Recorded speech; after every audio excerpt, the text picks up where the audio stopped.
is intended only for mature audiences. Viewer discretion advised.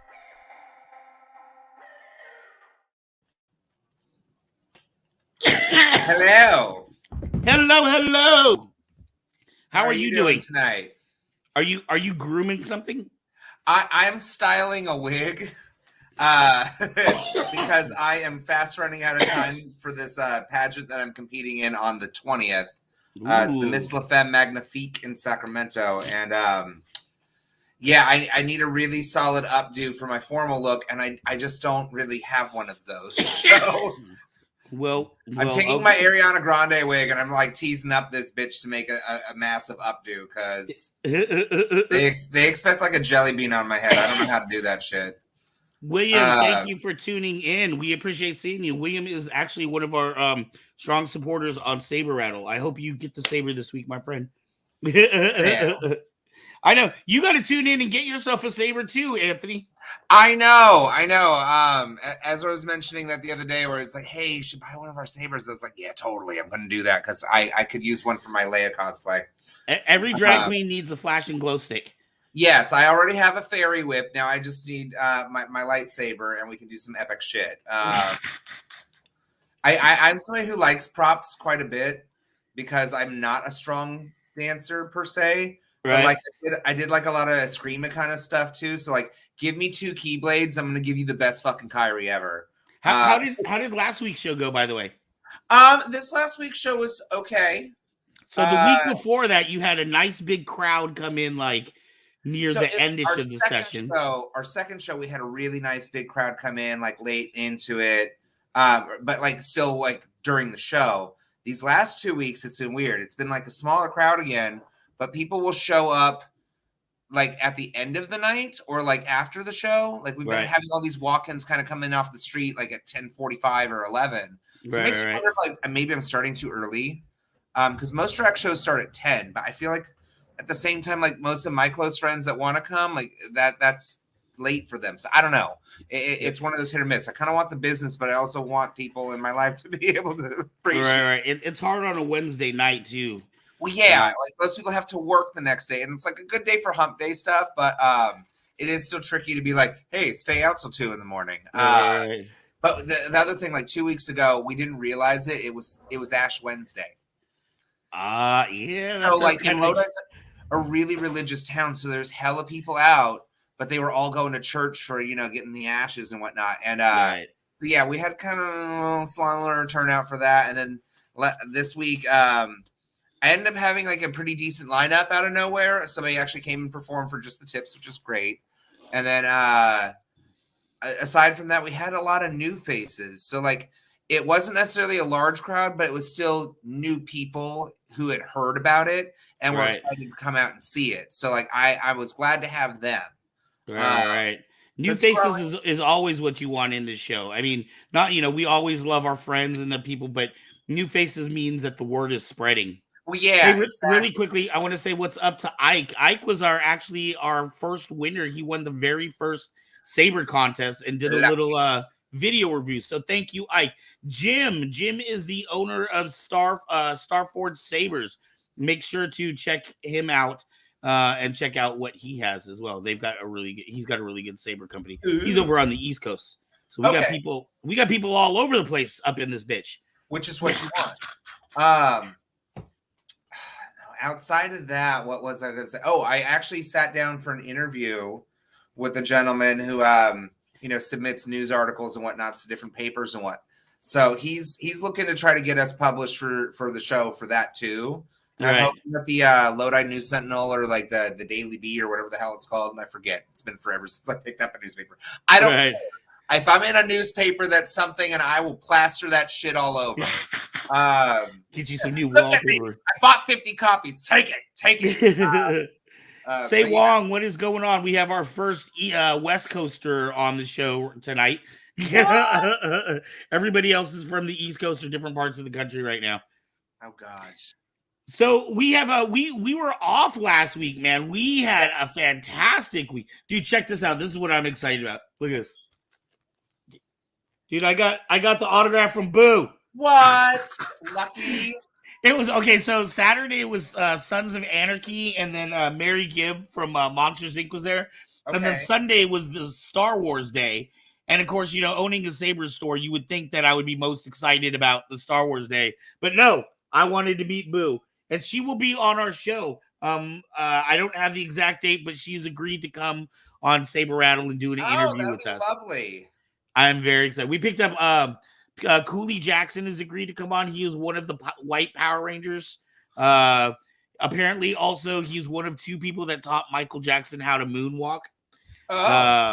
We Michael picked up. Jackson had to be taught that? Dear Lord. Thought he originated it. Ike says, I want to meet Boo. Dude, Mary Gibb was so cool. And the other thing that you forget is like you remember that this movie was so old, but she was like 2 when they did those audio recordings. So, she's like much, much younger, but somehow you expect her to be older. You know what I mean? Well, how old is that movie?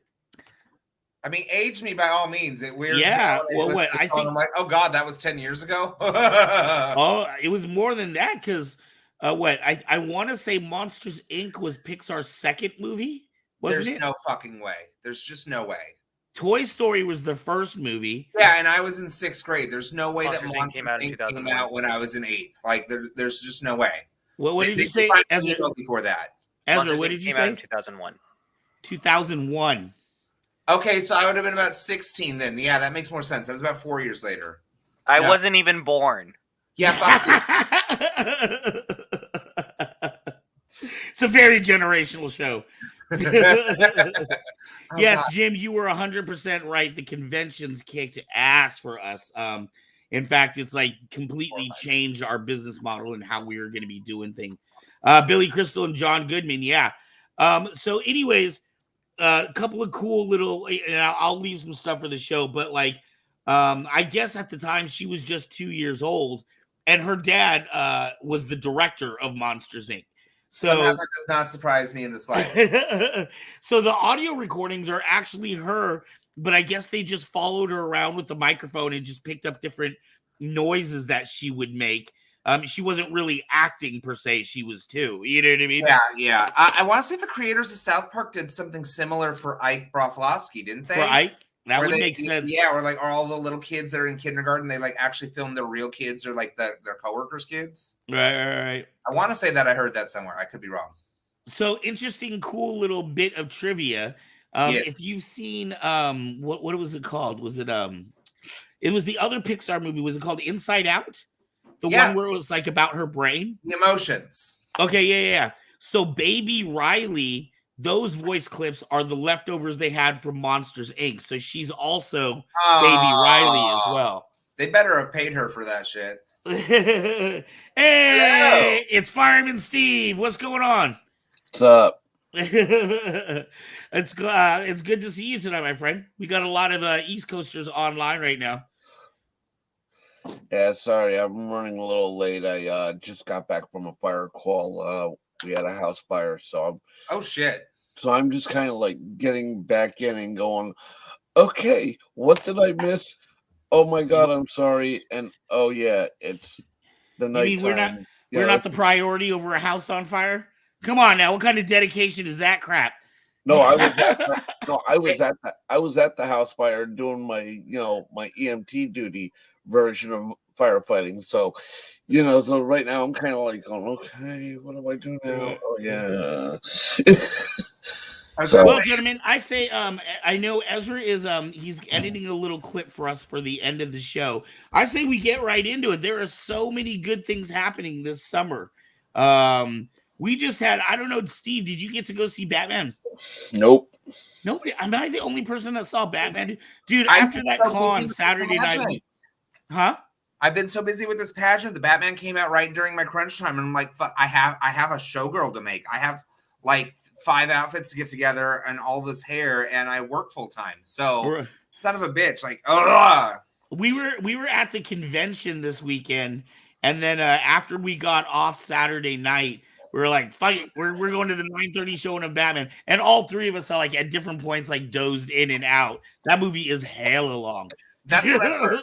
That's It's the one 3 big thing I've hours. heard is that it's good, but it's kind of long and a little slow in parts where like they probably could have trimmed about 20 minutes of it. I felt the same way about Eternals though, where it was just like there was some lag time, or there's a couple other movies like that where it's just like this could have been smaller. I feel like Eternals would have been served much better if it was like a streaming service show. If they had like given it like 6 episodes to tell the story or something. It could have given us time to really get to know those characters, and then the twist we would have been like, "Oh wow, that was a slow burn." Like instead of we got. It's such a big story. Well, exactly. There's 15 fucking characters. Of course, it's a huge story. Right. Steve, what were you gonna say? Like Encanto, that should have been like an animated series in its own right, even now after the movie, because there's so many goddamn characters. Right. Well, no, here's the thing with Batman. The reason why I don't bother going to the movie theaters is because here in Jersey, it's like damn near $50 to go to the movies. Ew. Because it's like the only thing they have around near me is those AMC movie theaters where they have a restaurant and everything included. And it's not worth me going to a movie theater to pay money that I'm not going to bother eating dinner there, because I already eat dinner at home. I'm not. You have to pay like an extra fee for that, even if you're not eating dinner or something. Yeah, no, they give you some sort of crap with that, and I'm like, look, you know what? If I want to eat dinner, I'll make my own food first off. That's so strange. Which my food is 10 times better than some food in AMC. First off, okay, I eat healthy. I don't eat that. I don't eat like some cheeseburger that somebody might have picked their damn nose and what have you. I'm sorry. You know how that goes when it comes down to restaurants, because you never know what the hell they do there. All right, so Steve, I work in a restaurant. I like my place. No. I'm not saying you specifically, but I'm saying I know. But a movie theater one, that just don't care the food. They don't care about what they're doing. But yeah, go ahead. I'm going to remind you that we're going to try to keep our sentences shorter on this so that everybody else can get time in. A little different when we're on the cosplay build because it was just you and me, but we want to make sure everybody can get voices in on this. So we're going to try to get to the points of our ideas. Sorry. What do you guys think? There's a lot coming out. We just had Batman. We've got Doctor Strange, which I mean, they're talking. If I don't know if you guys follow, the theory channels and stuff like that, but there is so much. It seems like they're packing into this that if you thought Spider-Man had all of the the cameos and stuff, man, you're gonna be surprised with this one. Hello, Red Wolf.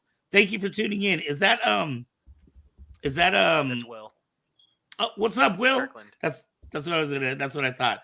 All right, we got 2 people on the West Coast here. We're starting to pile up now. No, Eli's on. Anthony's husband is on. Oh yeah. Oh, 3 Eli. Woohoo! Oh my goodness. I need to switch over to the comments. I don't know why I'm always in the private chat like a noob. He's right here. Hi, honey. I love you. Yeah, see, this is where you can see all the wonderful comments from our people. Yes, other than the ones that get popped up on this. By the way, really quick, can I just say, Ezra, your beard is looking luscious. I really hope to see some bolder cosplay from God of War. Honestly, that'd be. Oh, fun. I didn't think about that. Yes. Oh, I was gonna be Obi-Wan, but that is kind of weird. Oh my god. Oh. So we have a special guest tonight, everyone. Woohoo! I'm very, very excited. Mr. John D. Michaels direct from Korea. Oh, this is all smaller than I was expecting. Yeah. We've got more people on than we often do. How are you doing, sir? I'm okay. How are you guys doing? Life is beautiful. We were getting ready to talk about all these wonderful blockbusters we've got coming out this summer. At least here in the States. I don't know how it goes in Korea with big movies. We get everything you guys get. Do you get it and later? More. No, sometimes we get it earlier, sometimes we get it later. It's all different all the time. Oh wow. Do you go out to the big movies when they come out?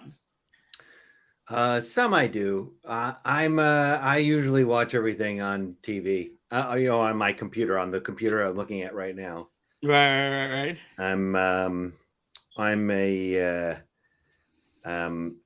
a bit of an introvert, I guess you'd say. So.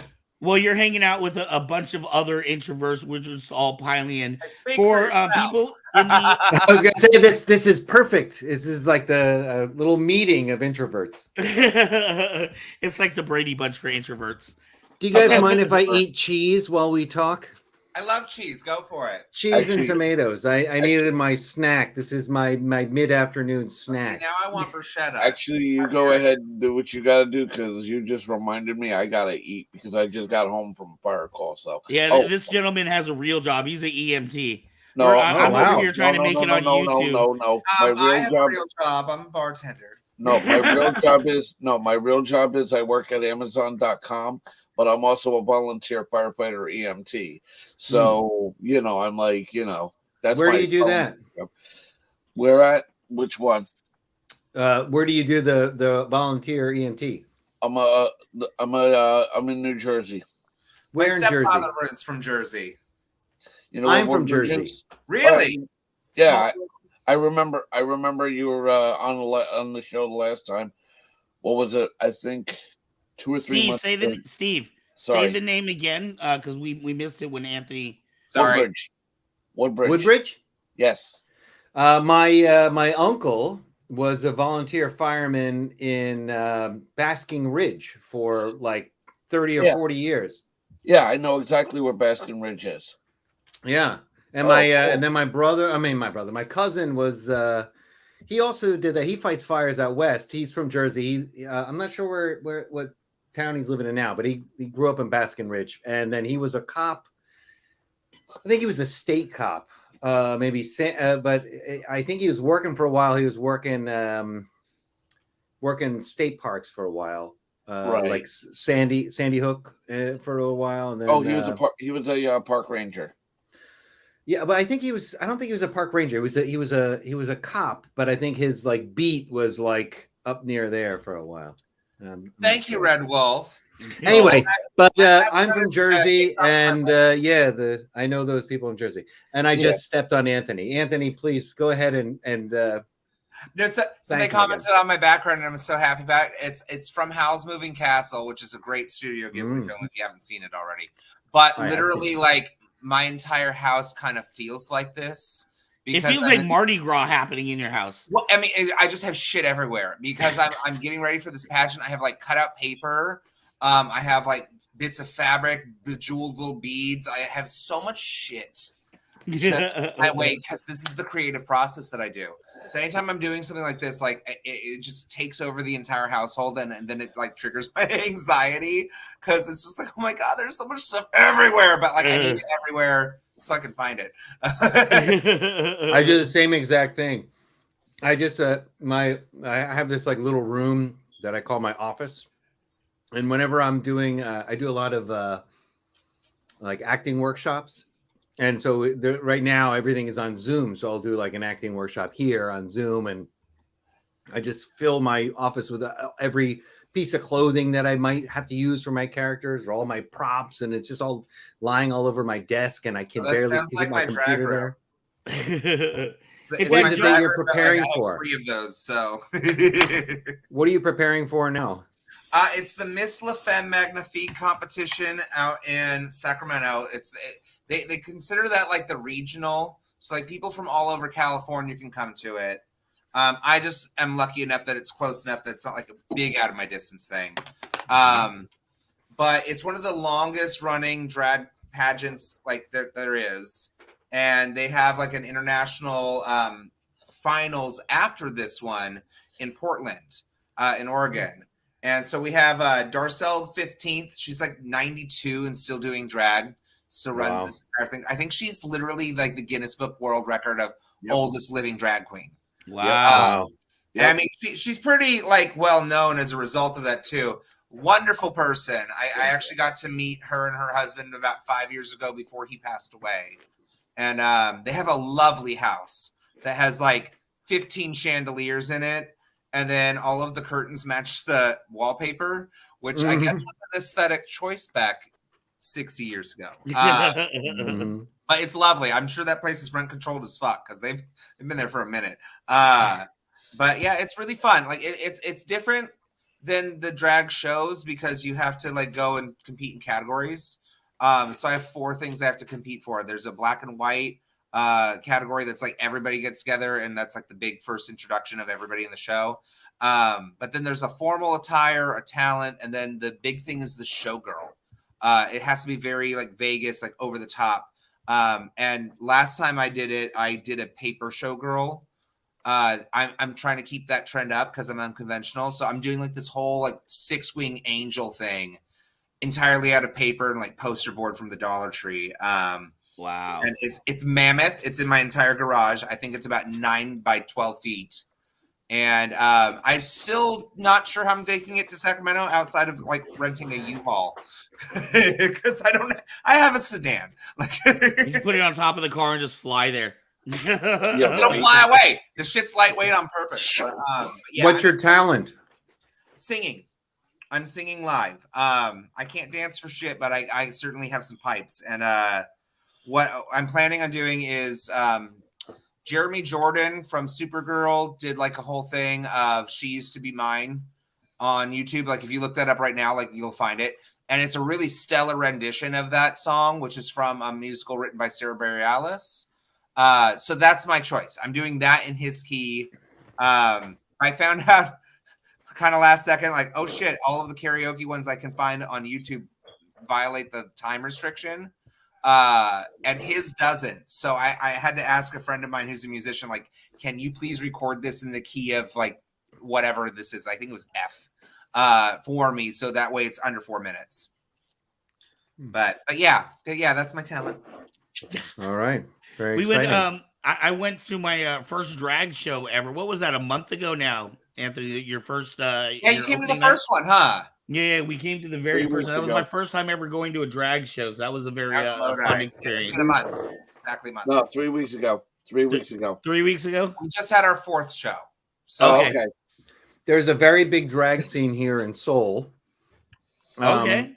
And my neighborhood that I live in is called Haebangchon.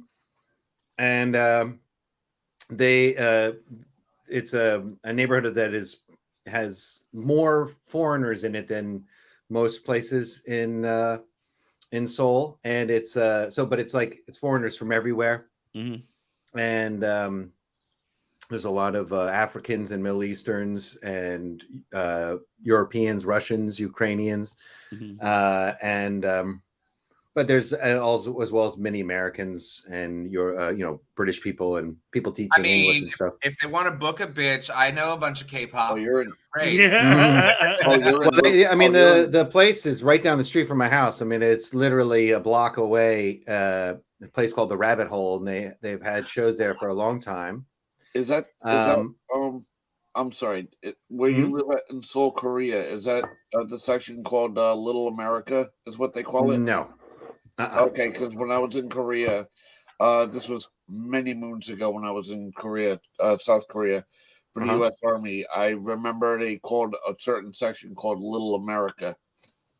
That's what I remember. I've never heard of a place called Little America, but there's. But were you here for the military? Yeah, I was stationed up at Camp Casey, up at the DMZ.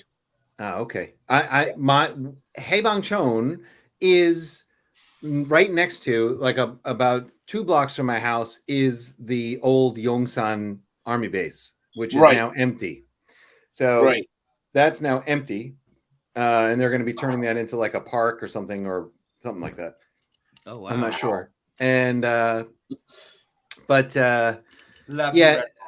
don't know if they ever called it that around here, but Itaewon is the neighborhood, is the larger neighborhood. And then the ward, I guess, is called Yongsan. Okay. And, really quickly, Sith Bane, thank you for tuning in with us. Sorry, keep going. No. I'm going to eat another piece. Hang on. We were talking about, a few shows ago, we were actually talking about, was it the Chinese culture, Anthony? We were talking about how there was a lot of males that will dress in the female parts, and that was very traditional for a certain. No, it was Japanese. It was kabuki. Yeah, Japanese is kabuki. Okay, yeah. That's right. Is it similar to that in Korea too? Mm-mm. Not Of course, really. I'm going to catch And you in right fact, when you got the drag element, LGBTQ stuff in general is when I first moved here, Korea is on the fast track in terms of being progressing, like politically and culturally. right. But when I first moved here 9 years ago, it was like the 50s here in terms of cultural stuff related to LGBTQ stuff, and women's stuff was maybe like the 60s. And in that 9 years, things have progressed a great deal. It's maybe like the 80s now. So which I remember the 80s. I was born in the 60s, so I remember all that. You don't and, look it. Shoot. 72. Yeah, I was born in 69. Yeah, we're a few years apart. Don't worry. Oh, that's right. We're after dark now, so I can say my old pickup line, which I never actually used, but I always thought was funny because it's the year of the rooster, so it's 69 year of the cock. Yeah, baby. You guys want to hear a fun dirty joke that my dad always would do? Okay, sure. Okay. He specifically got a tattoo of a rooster being hung under his knee, and it was so he could say he has a cock hanging below his knee. Nice. That sounds like a dad joke. I think he really has one though. That man is fucking crazy. What's up, Ezra? What's up? Hey, John, don't you yeah. have? I just recently saw. Didn't you have like a video entry or a short movie clip thing that you just put online or something? I just did. Yeah, it's I narrated it. Okay. I'm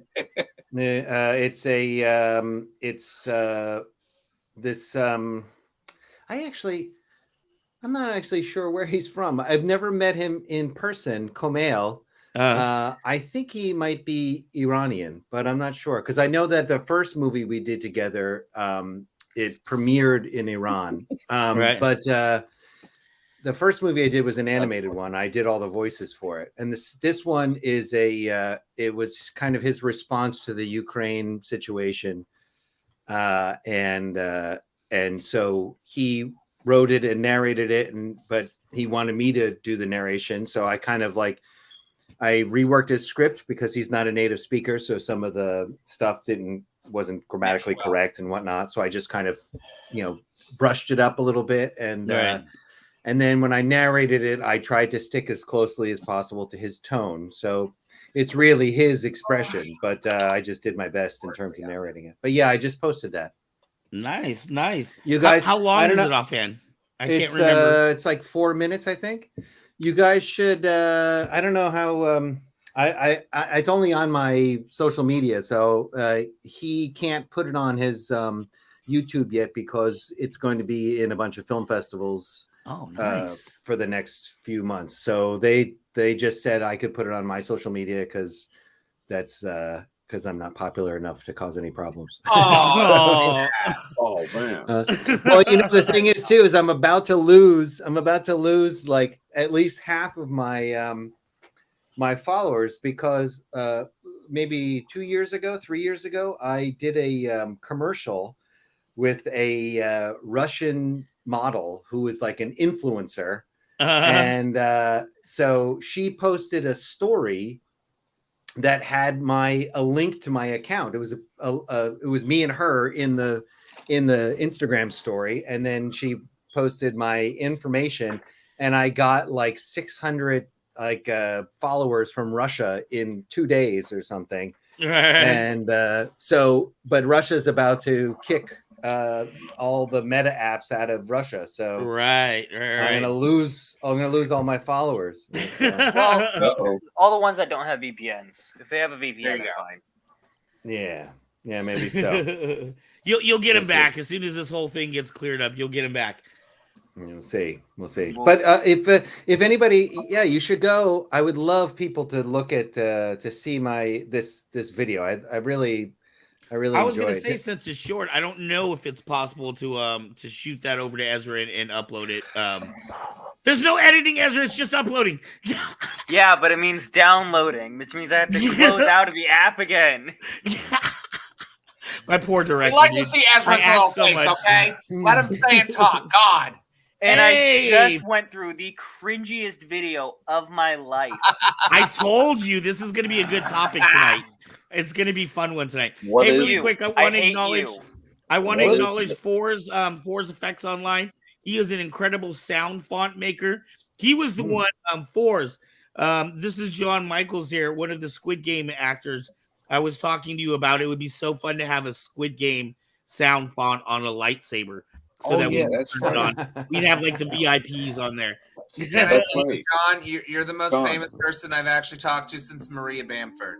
So John. Oh, I used to live in her neighborhood in LA. I used to see her Really? at the Oh my cafe God, all the time. Yeah. Is that her Her real and, voice? Her and Mark Maron were always in the same neighborhood. I think they both moved out of there now, but yeah, they were always at the Cafe de Leche was the name of the place in Okay. Highland Park in LA. I met her at the Punchline in Sacramento, and it was so cute because I just adored her on Comedy Central. She's amazing. She is, and I remember buying her CD that night, and I was just like I was so overwhelmed because I saw her when she walked into the place with her dog. And she's like, "Oh my God, like it's you!" And it was so cute because she ended up signing my CD. Like, thank God you were here.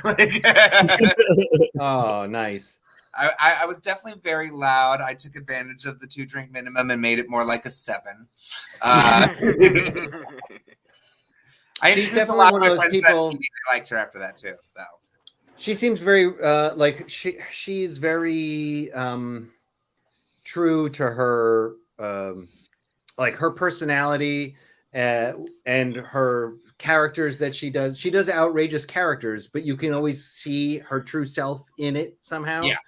And when you actually see her in real life, she is very much that. Like she's not putting on a character in terms of her like vulnerability. You can really see her vulnerability Yeah. in everything she does, and you I can love really Lady see it in real Dynamite. life. Yeah. So that's a bit cringy, a little dark, cringy in the kind of like a Borat style. You know what I mean? Like it makes me go You know? Very nice. It's overwhelmingly embarrassing moments, you know, that she has in her show often. Yeah. But those are the Sort of memorable Borat style. ones, right? That's the stuff that people remember. I'm a sensitive one though, so it really Are you a really gets Cancer? me. I am not. No. I'm a Libra. Oh, my mom's a Libra. When's your baby. birthday? Her birthday's October 18th. I'm the 7th. Oh, Oh. okay. What year was she born? She was 60. She's 62 because she's turning 60 this year. All right, so she's got a few years on me. Well, and I mean, like, she doesn't look it. I'm gonna say, my mom keeps on like dogging herself all the time. Like, oh my God, I'm getting so old. I'm like, Mom, you look like you're in your mid 40s, like maybe late 40s, if that. Like, people are always like, that's your mom? She looks too young for that. I'm like, yeah, well, you also think I was 26 when you met me, and I have about 11 years on that too. So we have good genetics. Thank you, Grandma and Nana. I was gonna say anybody who was born between like the late 60s, early 70s, and 80s pretty much has good genetics because None of y'all look old. I don't even look my age, and I get people coming up to me. They're like, "What are you, 30 or something like that?" And I'm like, "No, I'm about to turn 50." Well, and I've seen some people who are my age. I'm just like, ooh, the world is not like you. Actually, Yeah. I met my best friend from 4th grade the other week at my show. He was in town for the first time in like 13 years, and it was strange to see him because I was like, wow, time was not kind to you. I mean, you could see he's weathered. Like he was talking about like blowing out his knees in the military. Like I could tell he had a lot of dental issues, which I've had a lot of dental issues too. But it was one of those things that like I could tell was kind of like even bothering him, where he was really self-conscious about it. And so it was just very awkward to see somebody who's like now all grayed with like a beard. I know he's got like 4 kids and like all this shit going on. I'm like, man, I still have to figure out what I want to do when I grow up. Like, and I'm almost 40, bitch. So yeah, it's special. Oh my god! I mean, I have to buy tickets right now for my 30th class reunion. That is yeah.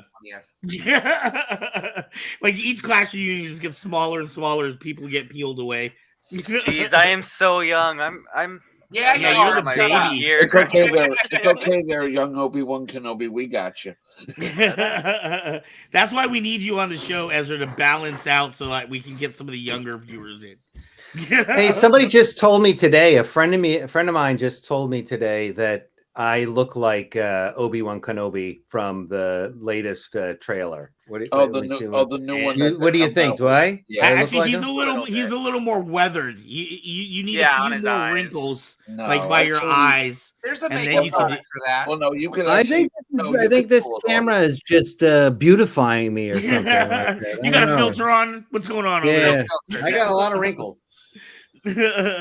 No, I'm excited. That was actually one of our topics. We're only 40 minutes in. We can start talking about the topics, I guess. But one of them we were going to talk about was Obi-Wan. What do you guys think about that? Oh my god! I love Ewan McGregor. So any opportunity to watch Ewan McGregor is happy for me. So. Did you notice in the movie poster the eye in Obi-Wan is actually his lightsaber? Mm-hmm.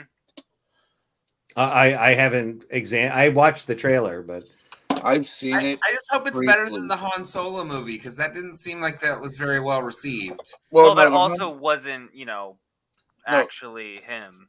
So the Han Solo movie. All right, they had to grab a younger actor because, well, look at Harrison Ford now.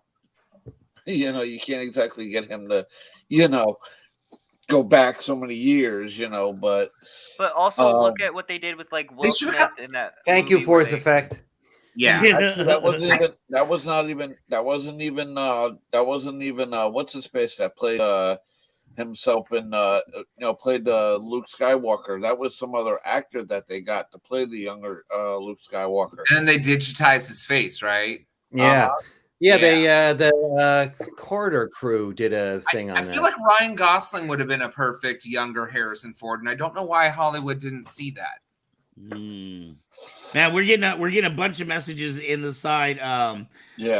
Say Wong says he's going to approach Obi-Wan with an open mind, which I really, really like. Like it's hard to keep an open mind because you just want in our heads. It's already so good, right? So we've already created this vision even before. The expectations. William says Kenobi's going to be freaking awesome. Sith Bane says they need to make an Order 66 TV series. Yes, and Jesse BioBore cosplay is in the house. Hello, Jesse in Arizona. There's so much, and I guess this Kenobi takes place 1 year after Solo. So they were saying that there's a possibility that Darth Maul could make an appearance in this because he's running the crime syndicate at this time, according to the Solo movie. Yeah, actually, he in the Solo movie, lost on the timeline. It was Darth Maul that ran it. Yeah, I am too now. Yeah, Darth Maul was the one that actually ran it because he still ran it up until he met up with Obi-Wan Kenobi in Tatooine on Rebels, right? What's her face took over it. When you see him in Rebels, that's after this series. So when Darth Maul and Obi-Wan have that final duel on Tatooine, that comes Rebels, after all of this. So this, I mean, if you remember in the trailer, there's that one shot where they show Luke sitting on top of the little house, and he's acting like either a pilot or a pod racer. Mm-hmm. This is only 9 years after Anakin has his babies, right? So this is Revenge of the Sith.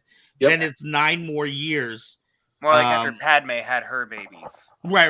After Padme had her babies, right? Yeah, it was so Padme's this is still really. like 10 years before A New Hope.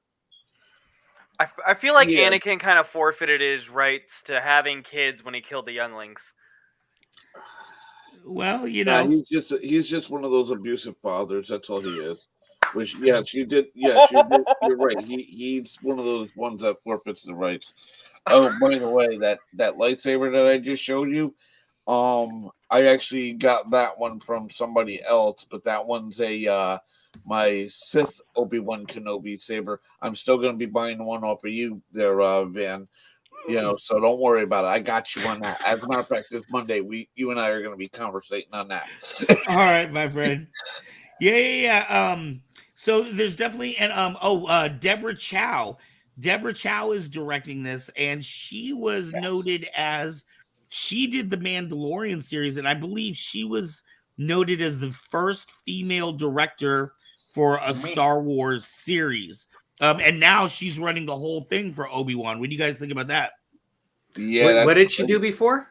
So when the Mandalorian series came on, she was one of the directors for the individual episodes, and she was the first female Star Wars director. Yes, that is true. And now she did 2 of the episodes for season 1. In fact, they were both episodes that Dominic Pace were in, because Dominic Pace was talking about that when he was here at our store, how he was directed by Deborah Chow.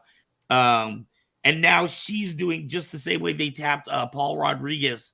He had done a couple of episodes of the first season of Mandalorian, and now they had him do Book of Fett. So she's doing Obi-Wan. Were you happy with the ones she did of Mandalorian?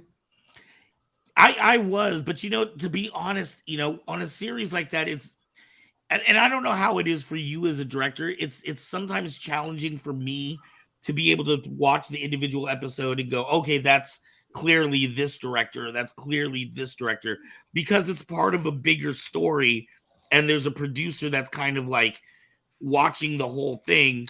It's actually called the showrunner, and the showrunner is the way TV works is there's a head writer, who is what they call the showrunner, and they're the ones who maintain the vibe of the show in between episodes and in between directors and stuff, so that you can have a different director come on board, but it'll still maintain the same feel and look and everything. So they don't change anything too much. That makes it difficult for the director that's coming on board, though, right? Because you're getting some bit of control, but you have to kind of limit yourself. You can't just kind of do exactly what you want for a vision. Yeah, you can't. Well, you can't like remake the whole thing.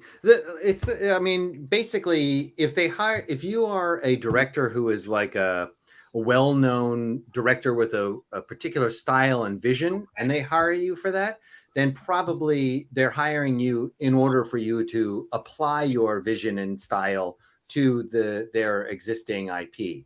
But if you're just like a gun for hire TV director, then your job is just to kind of run the show. It's funny because saying showrunner, your job is just to make sure it all happens. Right.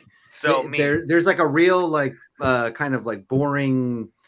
I wouldn't say boring, but like there's like a lot of technical aspects to directing that you just need somebody who does all that. It's your job to make sure the DP is lighting the way you want it lit, and you have a certain amount of leeway in that. And of course you make decisions. Every shot is chosen, right? Like the camera only goes in one place, and so the director is choosing where to put that camera.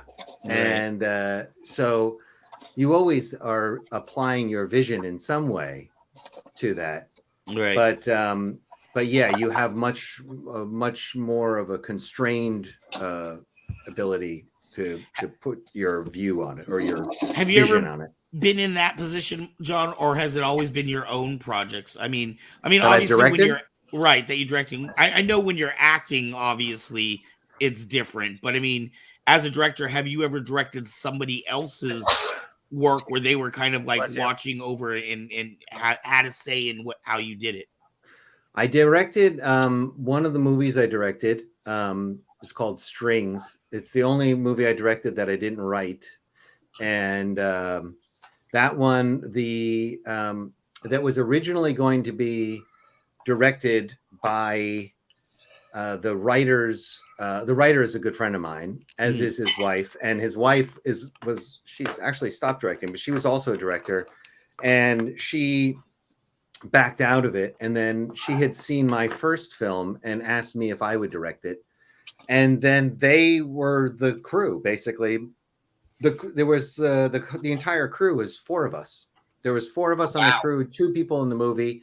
So I was directing. I was also the DP, and I was also the camera operator. And then on the second day, we shot 2 cameras. So my friend Bobby shot the other camera.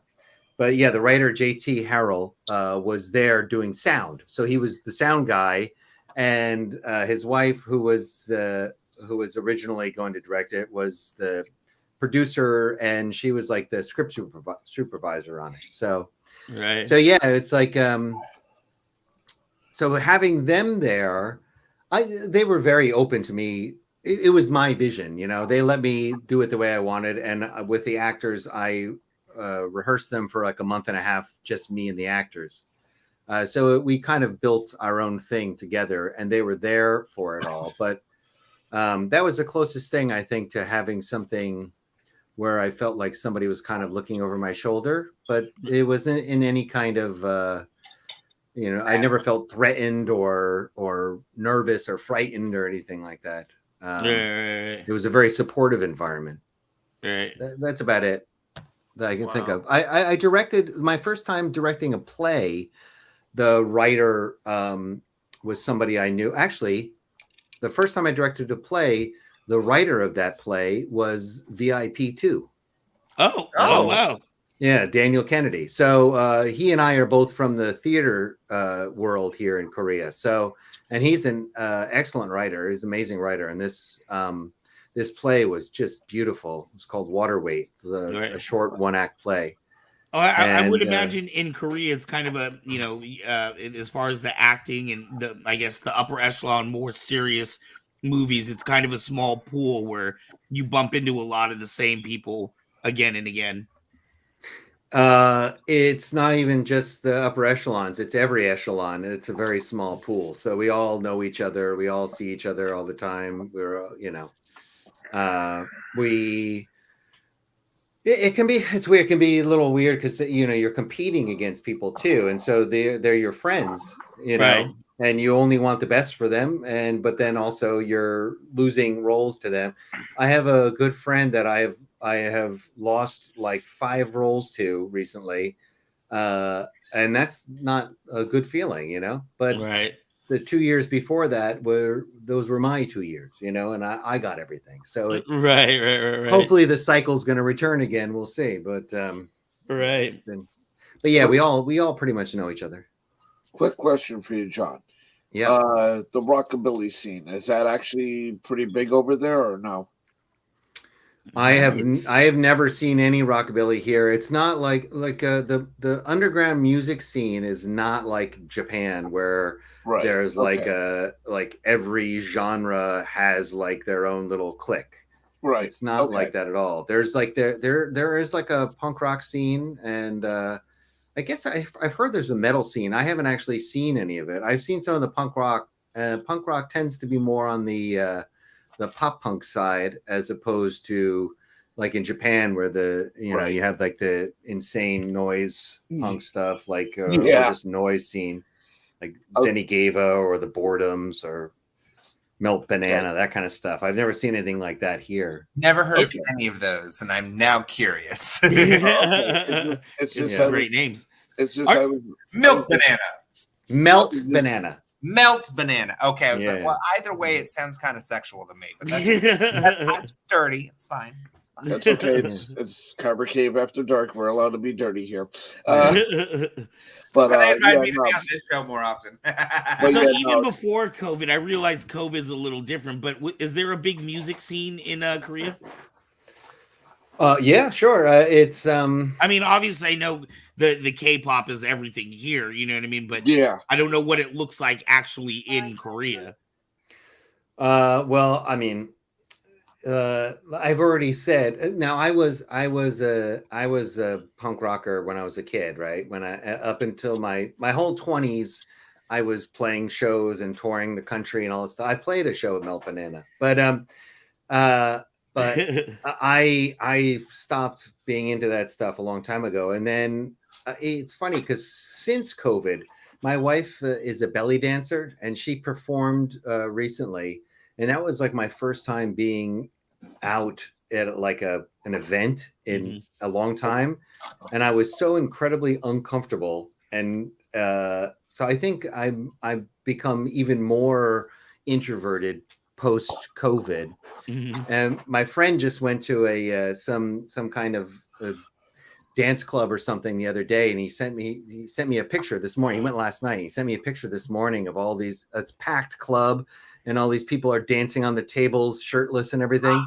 and there was chandeliers hanging, and I said, "Oh, that makes me want to hang myself from a chandelier." Is what it makes me feel. So in that regard, I haven't been going out to like clubs or music or anything like that. And I'm 52 years old, so that's not really my scene. I did go to a few shows. I have gone to a few shows here, but not in a while. I remember just being drunk one night and walking around some neighborhood and hearing some like noise punk, maybe noise rock, and walking down into some basement, some random basement, and seeing some noise punk band there. So that was kind of cool. So I know it exists. Right. And I know there's this like kind of underground scene that was in this neighborhood called Moulay, which last I heard it was kind of closing down. So I don't know what's up with it now. Okay, but there is a scene. It's definitely happening, but I don't really know it that well. Right. Yeah, things seem to be opening back up here in the States a little more as far as music, and I'm noticing more concerts. Obviously, we were just at a con this last weekend. We met some really fantastic people, and it's kind of awkward. Like, I'm not really sure if I'm supposed to handshake people or like give it the elbow bump or fist bump. It's kind of weird, commingling with other human beings again. Are people wearing masks there now? Not really. The mask mandate in California is now lifted. Yeah, that was a well-timed cough, by the way. Yeah, I know. Thank you. Don't mind my lungs. Speaking of COVID. Music and like people going out and stuff now, there was a concert this past, I think it was Monday or Tuesday. Poppy had a concert. If you know who Poppy is, I don't know who Poppy is. She's a kind of like a. He knows. It sounds very familiar. I drive my kid crazy with that song. I would say at the con, I would say about, I don't know, maybe 35-40% of people were wearing masks still. I think a lot of people are still wearing it. I know I still wore, even though I've gotten my shots now, I was wearing a mask this weekend up until I lost my mask on the last day. But I was still wearing a mask only because, I want other people to feel comfortable too. You know what I mean? So yeah, that seems to be the thing that's so strange to me, having been here for this whole time. Mm-hmm. When you're sick here, you wear a mask. Right. No matter what. Which is what we should be adopting here now. Is like, hey, anytime you don't feel good, like put that motherfucker back on.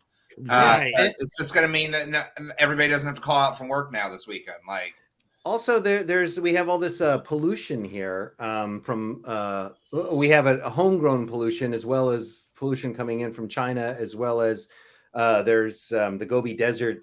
All this sand blows in from the Gobi Desert. Oh wow! So we wear masks for that too. Like, so we have we always have on our weather on our phones. It also has what the pollution level is. So we can check the pollution level. Oh, you're definitely wearing a mask. That's going to become more commonplace too around the world as we continue to experience climate change, and the fact that people just don't really want to take it seriously in America for some reason. Like, I live in California, and this entire state catches on fire every freaking year. And yet people are still always like, "Oh, how do you live there with all those earthquakes?" Like, that's not what I'm concerned about. They're too busy running from fires to worry about earthquakes. There was literally a fire here in Steve. Call Steve. He'll go piss on the fire.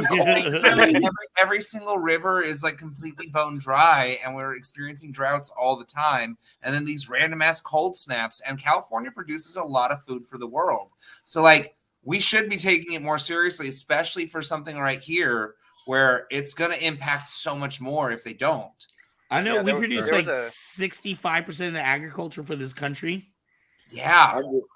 I mean, Lodi alone produces 25% of the cherries for the world, which is freakish to think. I think almonds too, right? And almonds. Yeah, we do a lot of water. And almonds are super water intensive. I think it says it's like 1 gallon for each nut, which is ridiculous when you think about the bag that you buy from Walgreens. I mean, you're God. Right. Ezra, were you going to say something? Now that your mouth's full? Well, don't eat on air then, fool. I swear, you're like a waiter, bro. Okay, I like the mouth full. Cute. Right, that's the first rule of hosting. If you're worried about getting called on, don't have crap in your mouth.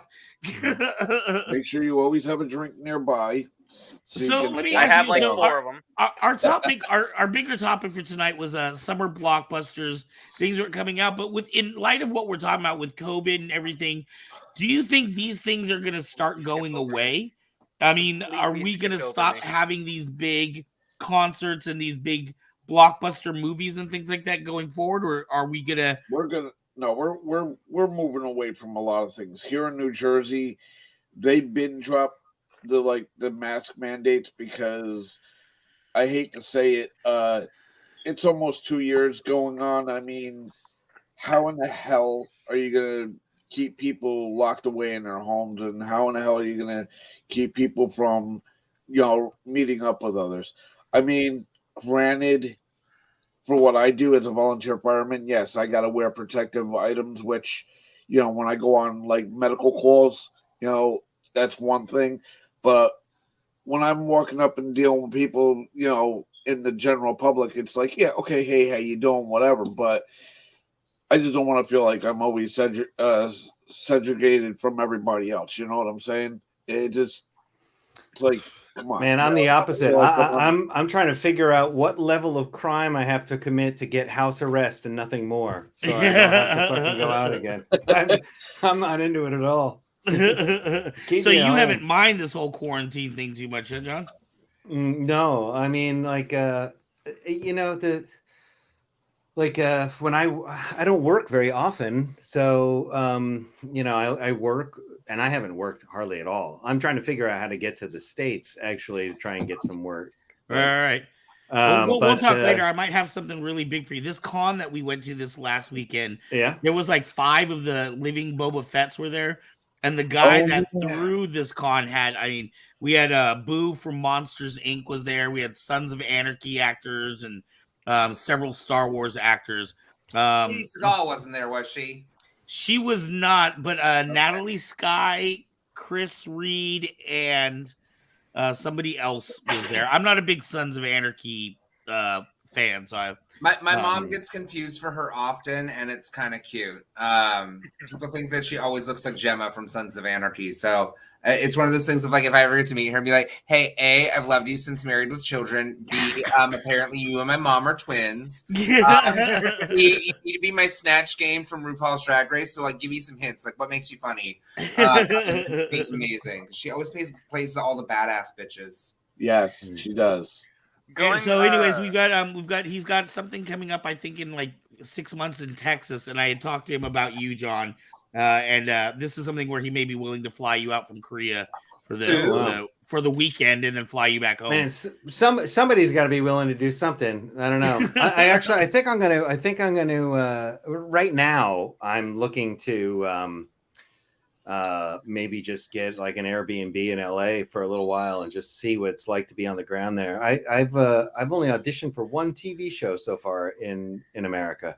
I haven't gotten anything. I haven't gotten any auditions lately. So But as it is now, I can only audition for stuff at a certain level and above because it's not worth to the management to look for something for me that's not going to pay enough to justify me coming over. But if I'm over there, then I don't care what the fuck I do. I'll do, I'll do student films, pay me $100. I'll be in your student film. Hey man, I just want to act. I just love acting. Commercials. I would love to. We'll make you a Jedi Master. I have an idea. I've had an idea for a while for a Kyber Cave one, but the thing is that it's funny. I showered last night, but I still haven't trimmed my beard. But I because I've been just sitting in my house, I just been getting so greasy and gnarly for days on end, just sitting in my cave here, and I haven't had the chance where I was clean and presentable enough, and I had my wife ready to film me. But I have an idea for a Kyber Cave thing that I'll an ad.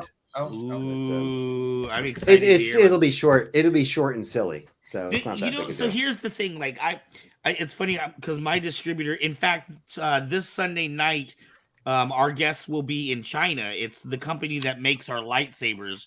We'll be talking to them this Sunday. And it's funny how, like, I have some thoughts on how I want to do what I want to do with this company that are just completely different than everything else like that I'm seeing, right? So for example, on all the ads that I see for all these lightsaber companies, right? If it's a video or anything, it's usually just somebody like twirling it around, or maybe a quick quick moves or something like that. But like, I actually wanted to shoot a cinematic style commercial where people are being evoked with emotion, like you would see in a very small 15-second movie. You know what I mean? So in my head, I'm playing like, how much emotion can I get in a 15-second? Like, I had this vision of kind of a dark room, and then kind of like a board that's kind of lit up. It's a dark room, but lit from underneath. And then you see some lightsabers on top, and just a hand slowly going across, and then hearing it say, something about their master being killed or something like that. You know what I mean? Cinematic commercials. There's a I don't know how to. I can't share it, but I did a movie not long ago, a little comedy short film called The Ghost Detective, and the director of that, he made a fanfic called. Let me see if I can get the link here. Here we go. I'll put it in our little chat here. What are we doing? Sabers up. It's called Dark Saber. Ooh. I put a link in the chat. I don't know if Ezra can do anything with it or not, but look. Give me 5 minutes and I'll get it up. Just remember one thing when you're playing. It's on YouTube, so I guess it's okay to share. I don't know. Maybe I should ask Tristan real quick. You want me to ask him? I'll ask him, and then you can show a scene from it or something. Yeah. Just remember, if you need a lightsaber, you have to have a lightsaber license. And I don't got one. I'll sell you one without a license. Don't worry about it. I make these cards. The music is great in that Star Wars short. Which Star Wars short? Wait. That's Jeremy. That's Jeremy talking right now. It's Bobby who I was talking about, who is the other. Jeremy is the one who took the Artifacts Rex. That's him. He's the one who took the picture with the people dancing on the tables where I said I wanted to kill myself. Jeremy and I make movies together, and he also has a little animated thing called Grammar Realm that he's like a kind of a education TV thing he's trying to work on. But our friend Bobby, Robert Righetti, is a composer. He's an amazing composer, and he did the music for that movie that I sent the link to, and then also Ghost Detective, which is the one that I'm in. Bobby did the music for that as well. Ooh. So Bobby just went to Japan. Bobby's in the military, so he just went to Japan with the military. But He's always available for composing stuff. If anybody needs anything, Robert Righetti, spelled like spaghetti. Really? Yeah. Well, it's Ri and then like spaghetti. Righetti. Mm. Yeah, but I would definitely have to call you on that because, like I said, I want to do some shorts for YouTube, but just very short commercials, you know, for our Kyber Cave product. But I really want to bring an emotional impact. I don't want this commercial to be, this is our product and this is how much it is. I want it to feel like, you know, somehow in 10 seconds, they've got to emotionally connect to these characters. The question is, what emotion are you trying to invoke? Is it humor? Is it nostalgia? Is it right. Well, it will have characters. We'll have the light side and the dark side character, right? Like the light side character's lost his master or something like that. So that hand sweeping over the lightsabers and then like a narrative echoey voice of, you know, his master or something like that. Then maybe another quick shot where he's actually fighting with a Sith, you know, warrior. It sounds like you want something action packed and like I want a whole movie in 15 seconds. Yeah, indicative of like a Star Wars battle is what you're looking for. Exactly. And I want it on a budget of less than $1,000. Oh. Have fun with that. Have fun with that. Oh God. Well, I mean,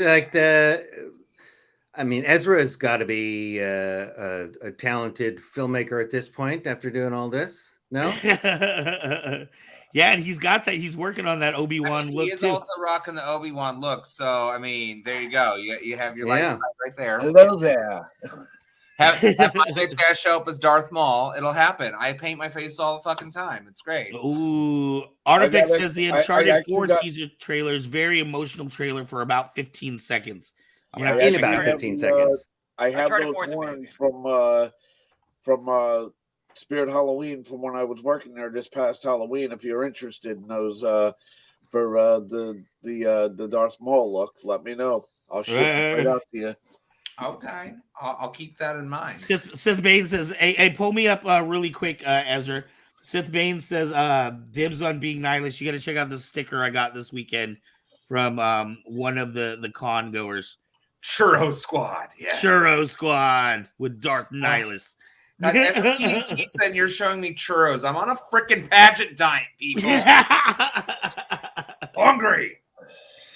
Well, it's just kind of funny because on Facebook you can't say things like saber. You can't talk about weapons. So a lot of times when people are selling lightsabers, they sell churros or burritos or spicy burritos if it's a really nice saber. It's so funny. It's like you're selling drugs, right? You know what I mean? Like don't tell anybody I got this lightsaber. On that topic, can I just ask, what was your code word growing up for drugs that you were going to go do with your friends? Because ours was ice cream. We were going to go out for ice cream because we were going to go smoke a bowl. I remember in the 90s, the only one I remember is meth was called Starfish. And there was a little store that sold Valium under the counter. Like it was like this little bodega that sold. You just go in and be like, "Hey, I want some diazepam," and then they would take you to like one of the aisles, and this little old lady would sell you their diazepam. Right. And we had I can't remember what it was. We had some name for it back then, but I don't remember. But I don't like when I was like really young in high school and stuff. I think we just said weed. That's it. I don't remember ever saying anything more like special code words around our parents.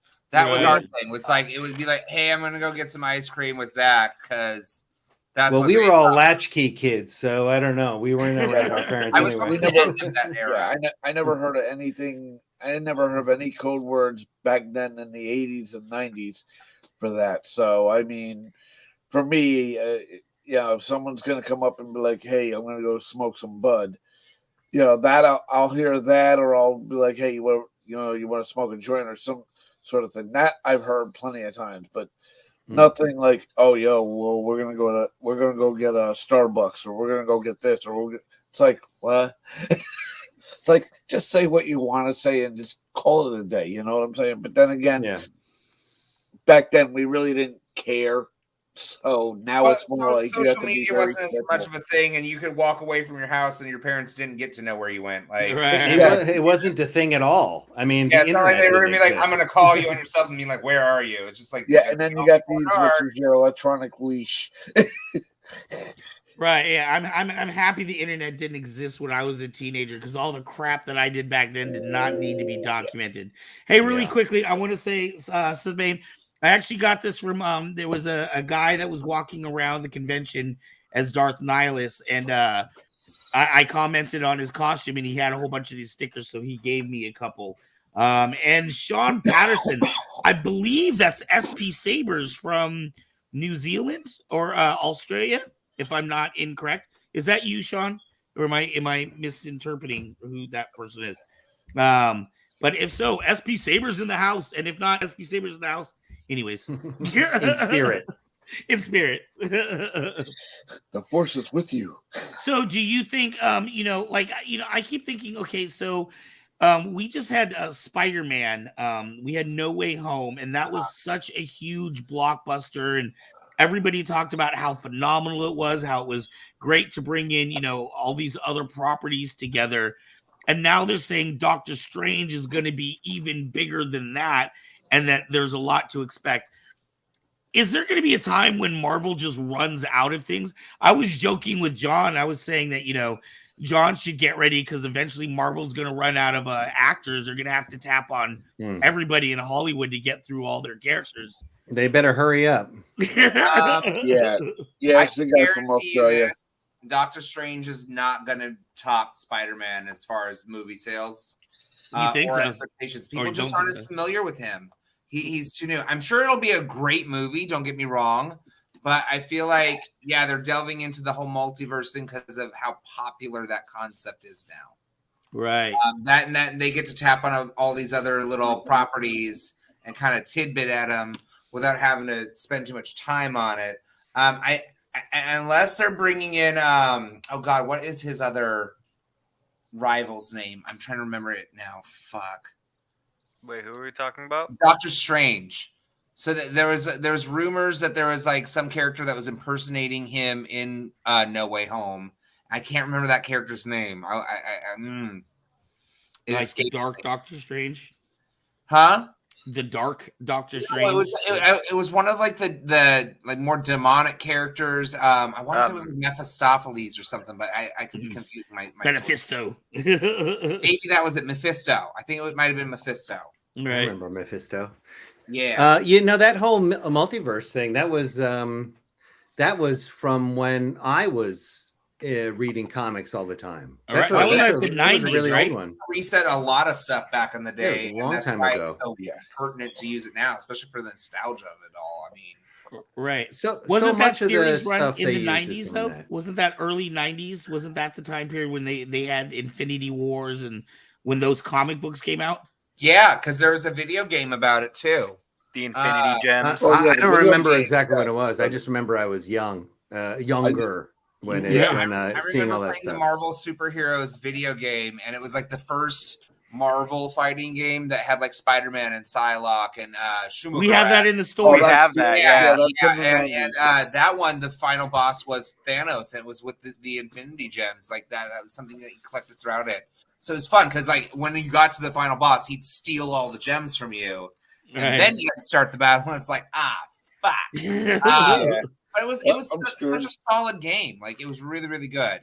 So that's why I was really excited when I saw the Infinity Wars saga kind of come out. It was like, oh yeah, they're finally doing that. I'm really hoping that Marvel goes into the direction of rebooting X-Men like the right way, because this last set with like the Dark Phoenix, like again, and Apocalypse didn't hit the mark, and it sucks because like the X-Men are such good characters, right? But that was under Fox though, right? Yeah, they kind of need. Well, I mean, now Fox is owned by Disney, so maybe they won't fuck it up this time. Like that's all I can hope. With Disney's track record, though, this is also true. but let's look at Marvel's track record. Marvel's track record is completely different. Marvel.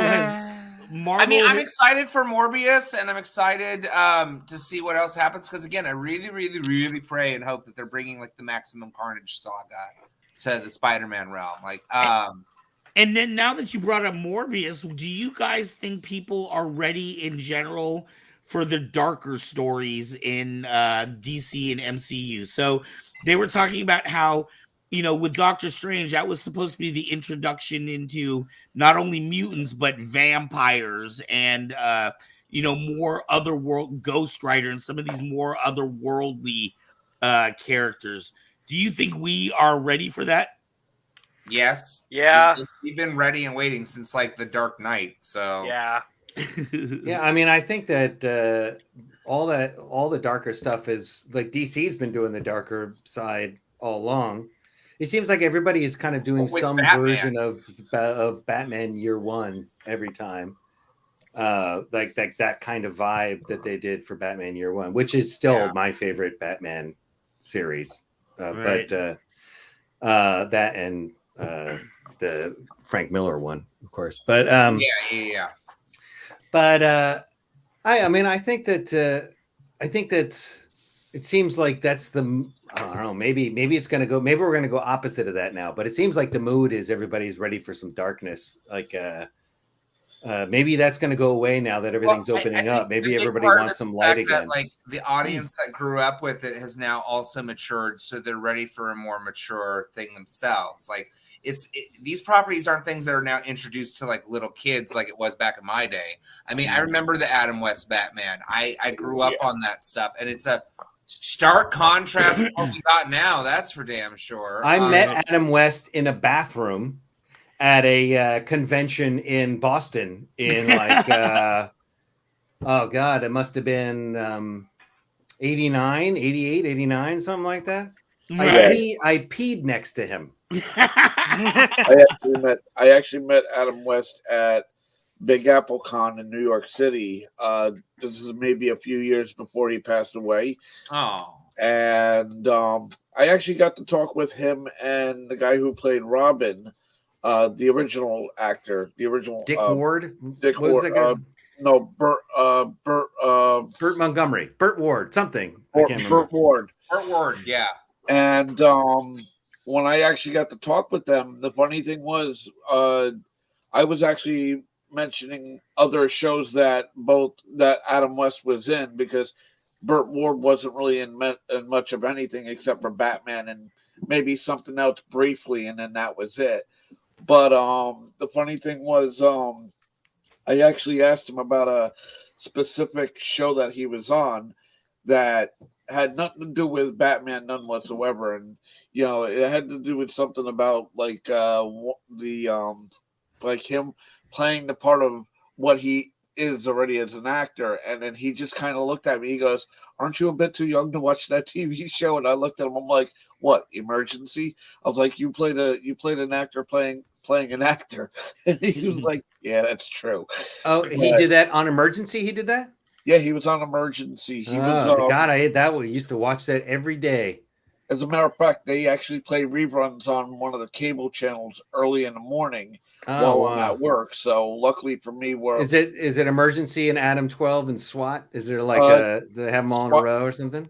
No, Emergency is on 2 times in the morning, from what I remember seeing. Because I work at Amazon in the morning, so luckily I have we have cable. So I actually go into the break room real quick, flip on the channel to see what episode it is, and then it's like, oh, okay, I remember this one. Yeah, all right. And throw it back on the sports channel. But it's on at like Eastern time, 8 o'clock and 9 o'clock in the mornings, on what they call Cozy TV. It's a NBC ran channel. But anyhow. That's gotta be such a weird thing as an actor. Like, I can imagine Mark Hamill, like Mark Hamill has done all these incredible roles in all these incredible movies, but like people want to ask him, what were you feeling when you did this scene? And for him, when you think about the first movie, that was just another movie, right? Kind of like when you were talking about Squid Game, right? You don't know something is going to be a phenomenon while you're doing it. You don't realize this till later, but now, Mark Hamill spent the last 40 years of his life talking about this one movie. Yeah. As a matter of fact, he was Mark Hamill was in a movie that he made during the course of Star Wars was going on. It's called The Big Red One with Lee Marvin, and he did a great part in that movie. And as a matter of fact, when I saw Mark Hamill at one of the conventions here on the East Coast, I asked him, I'm like, how was it? How did it feel working with Lee Marvin? And he just kind of looked at me. He goes, "That's not a Star Wars question." I'm like, "Yeah." Right. And then he was just like, "Thank God you're asking something other than Star Wars." Aw. No, because I mean, I would talk totally about Batman and him as like the best Joker voice ever. So that's where I'd nerd out with him. By the way, the Big Red One was my nickname when I was on swim team. When I was I imagine you had red hair. That's why. Yeah, that's what it was. The red hair. Yeah. I was gonna say Red Rockets. Please tell me more. Yeah. So I imagine that's got to be weird. You haven't really dealt with a lot of that yet, but when you go to start doing the con circuits, John, everybody's going to be asking you about all this intense stuff about Squid Game, and you're like, it was just. How long were you actually working on that movie? I worked, I think, 5 days on it.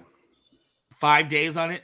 Are those long? Is that like an 8-hour day, or is that just? There were long days and short days. Some of them, a couple of them were pretty. Yeah, the first day was really long because we had and it was really fucking cold, and we had to shoot at night.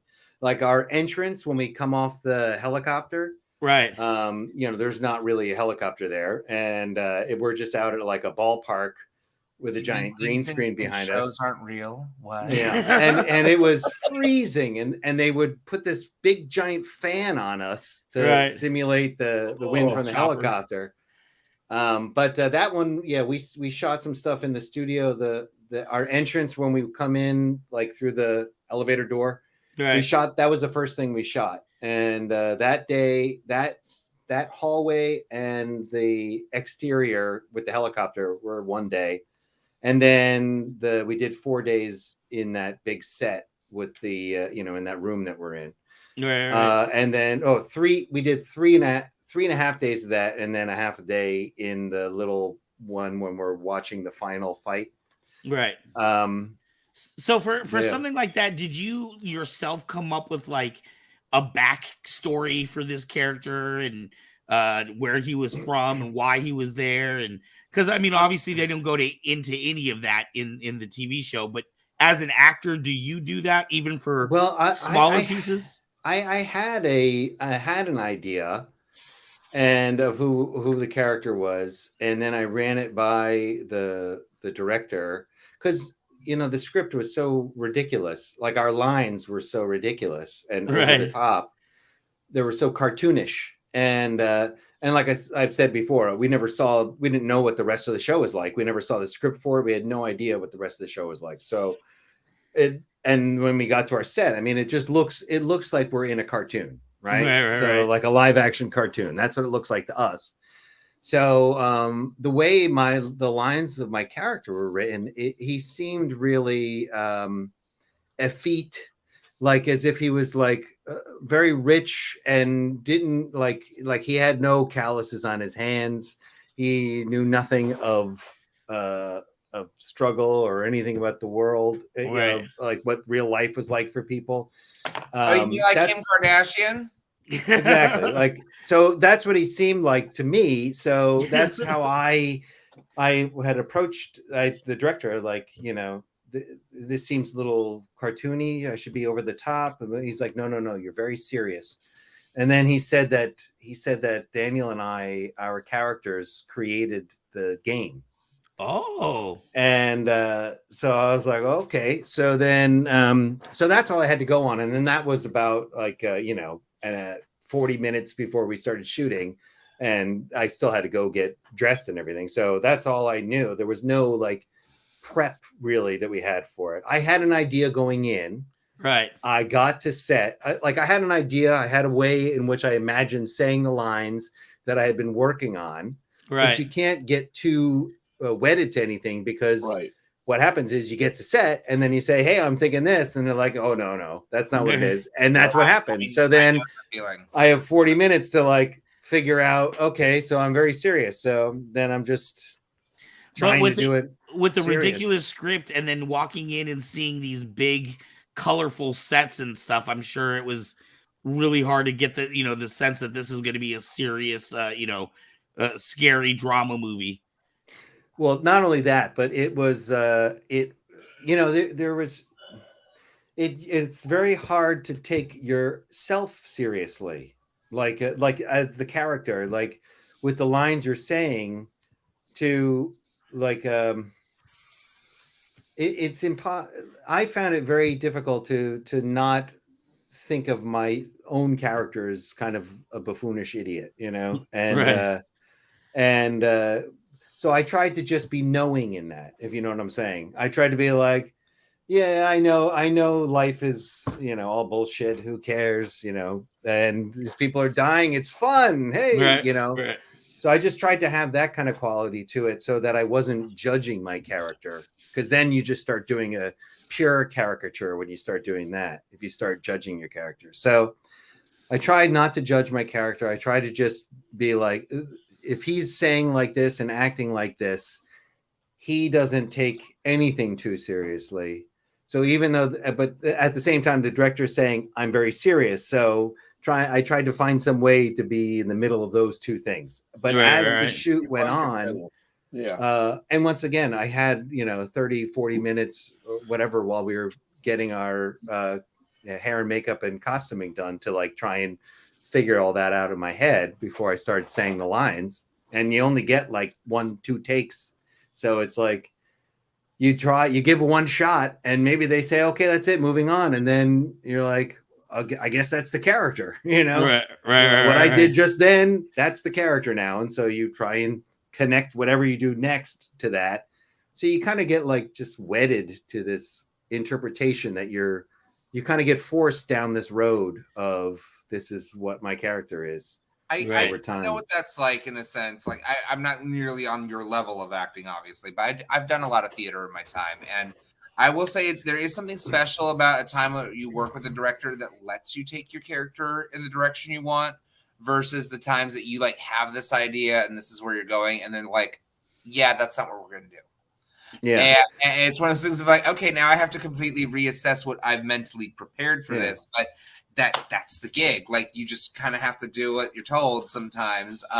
Sure, that's what gets you cast again. Yeah, well, I mean, I want to say two things to that. First of all, I reject the idea that actors are different in any way. If you're acting, you're acting, and there is no like difference in doesn't matter if you've trained, doesn't matter if you've been to school, doesn't matter if you've done it 1,000 times or 2 times, or it's your first time. When you do it, you either can feel it or you can't, and somebody can be brand new and they can make, Laurence Olivier look like a schmuck. So, but also, the thing is that when it's all about knowing what the tone is. And so the main job of the director in terms of how they deal with the actors is to make sure that everybody tonally is on the same page. And so if we were brought in from the beginning and we knew the entire script, then yeah, we would be collaborators creating characters. But if you're a day player who doesn't have access to the whole thing, you can only kind of make your best guess about what the character is based on the material that you've been given, the scant material you've been given, and then be ready and willing to adjust to whatever they tell you as soon as you get there. So it's ideally, of course, you get to be a collaborator and you get to create your own character, but that requires a lot more knowledge than you're usually given as a guest star. So, yeah. And I wonder how much of that is going to change for season 2. I mean, obviously, the way I look at it is, season 1, nobody knew what this was. Even the director himself didn't know that this was going to be as huge a hit as it was. Yeah. There obviously wasn't the same amount of budget.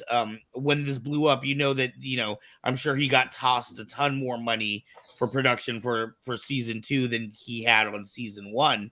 And you know where it's going to go? It's going to go to hiring known Western talent as opposed to unknown Western talent. So I'm sure that none of us are going to be in season 2.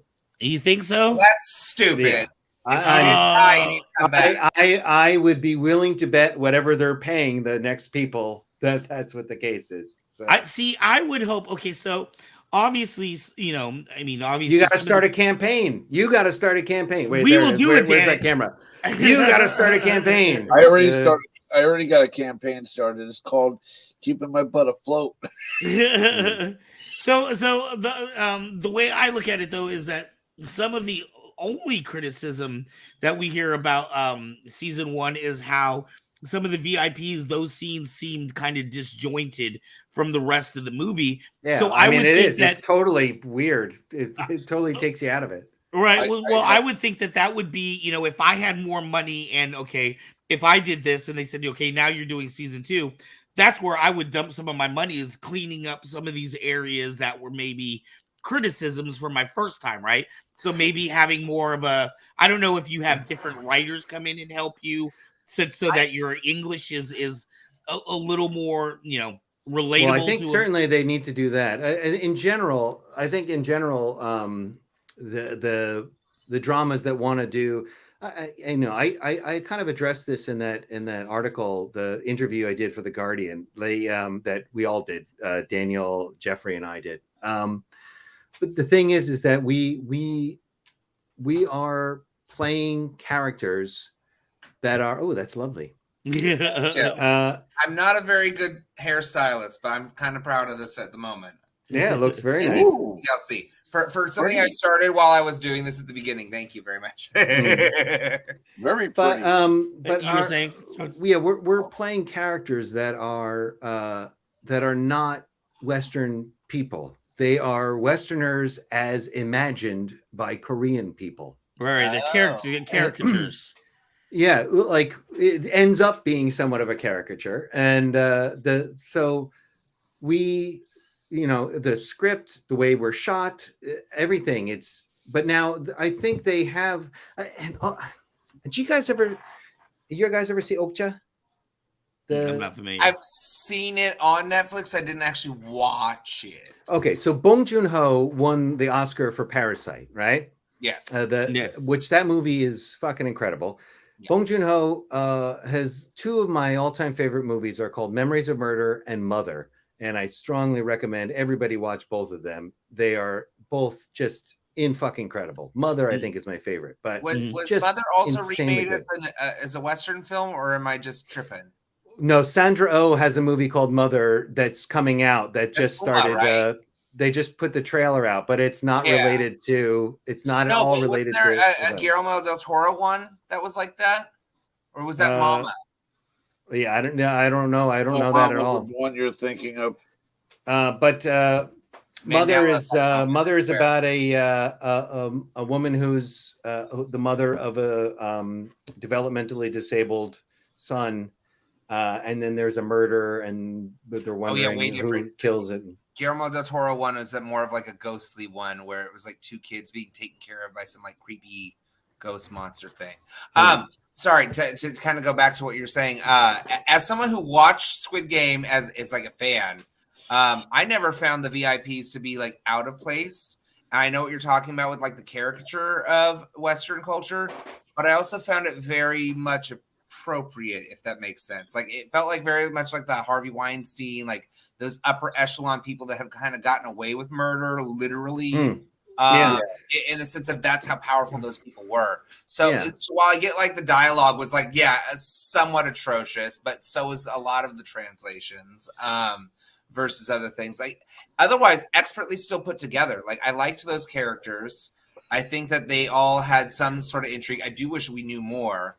But they were never out of place or something that seemed like it stood out as like an irregularity or something that didn't mesh with that universe. I always really enjoyed those things. If anything, it kind of amped it up. I was like, ooh, this is adding right back with it. Keep going. I like this game. Like, you know, the way they are, the Korean acting style is different from the Western acting style. There is more like kind of over the top emotion. It's more melodramatic, and well, so are telenovelas over here. I mean, like, yeah, sure, yeah. So and there is a totally a style. I remember there was a show.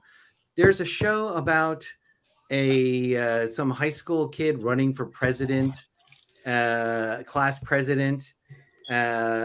He's like a musical guy. He's a big musical theater guy. There was just a movie that he did that he reprised his role, and everybody was upset. Dear Evan Hansen.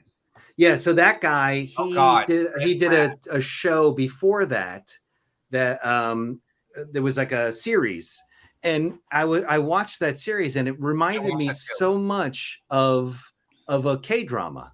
It kind of had that kind of high stakes, over the top, and all that stuff. I remember that show. I watched it too. I actually liked him better in that than Dear Evan Hansen, the movie. Because, sorry, Ben Platt, you can't surround yourself with kids who look like they're 14 when you're like 30. Yeah, that was the big because he did that. I guess he originated that show on Broadway, and what he did. But there are also some stylistic choices that are kind of questionable with him and his performance. And then on top of that, his father was the one who produced the show. So I mean, he kind of had it in. Like, not to discredit Ben Platt. He's an excellent singer. I think that he had plenty to do with that show, but I don't think that him being cast in that movie was the smart choice. I think that they should have passed that on to somebody new, or somebody who certainly was a little bit younger. It was a slightly narcissistic point on his part to try to go into that. I haven't seen it, but that's what I heard. Yeah. I mean, it would be kind of like Idina Menzel doing Wicked, which isn't happening. I mean, does she sound the part? Of course. She originated a character? Of course. Does Elphaba have to have like a specific age? No. But it's kind of weird to bring an actor into that part so far down the line. I mean, I think the same thing happened with the movie Rent, where like most of the original cast was in it, but it was about 20-somethings and they were all in their mid-30s. So it was kind of a hard sell. But even still, as far as musical movies go, I enjoyed that one. It's still just a terrible story about terrible people who are incredibly selfish. But whatever, it's still a hit on Broadway, and that's all I can say. It's not Starlight Express. I fucking hate that show. Rent. When you watch Rent, the Broadway and the movie, the two differences. Yes, I mean they had a lot of the certain actors from the Broadway was in the movie.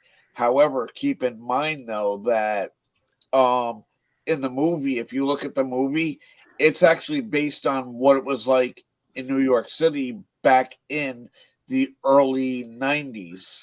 Yeah. You know, like late 80s, early 90s, as opposed to what it is now.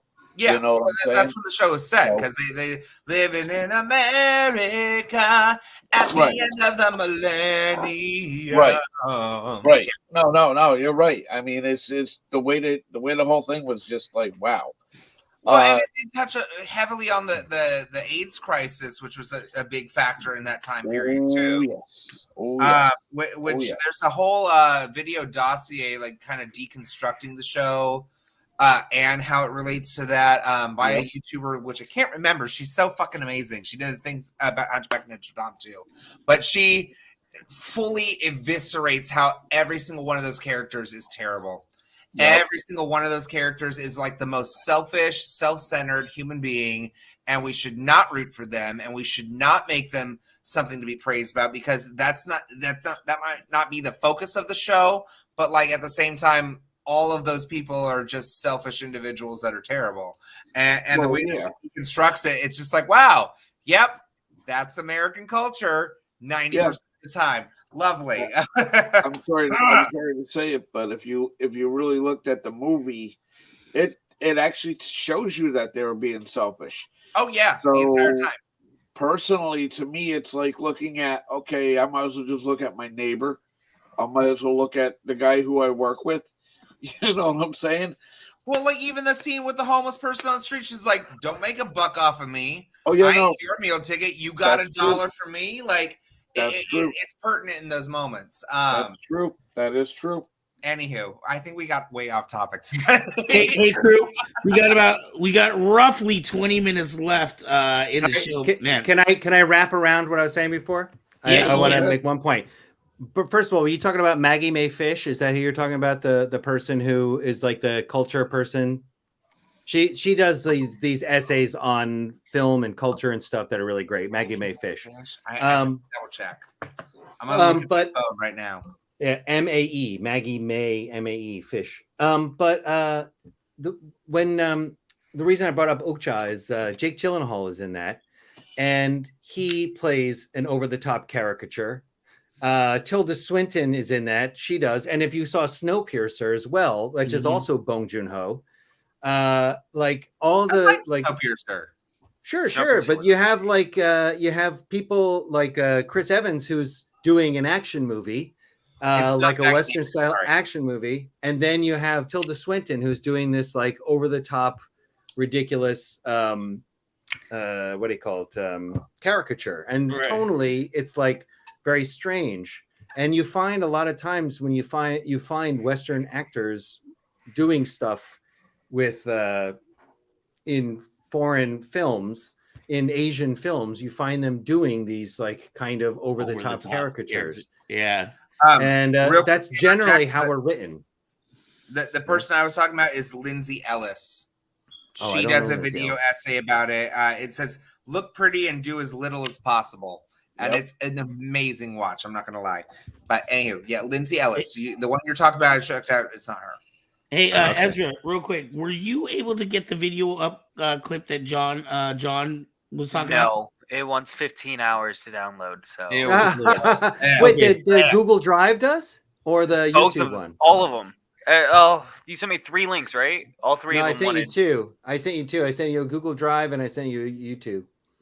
Or the other one was a thing. I can't see him anymore because I had logged out. Okay, listen. I tried doing it on the drive doing it on the drive and the thing. I tried downloading everything and it all worked. How about Ezra? How about this? If you can you type up the link so that other people can check it out if they wanted to? Well, no, that's going to be. I don't want to send them my Google Drive. Put in the. Oh no, yeah. Sorry, man. I thought you said it was on YouTube. Can you send the YouTube one again so I could do it? Since I had logged out, I don't have any of the links anymore. Okay, the at Sudden A is my Instagram, and you can see it on there. The video, if you go to the Instagram, it's the latest thing at my Instagram. I think you could just search John D. Michaels on Instagram, and I come up anyway. Okay, but at Sudden A. And Ezra, do you have the other video ready to go? The YouTube one or whatever.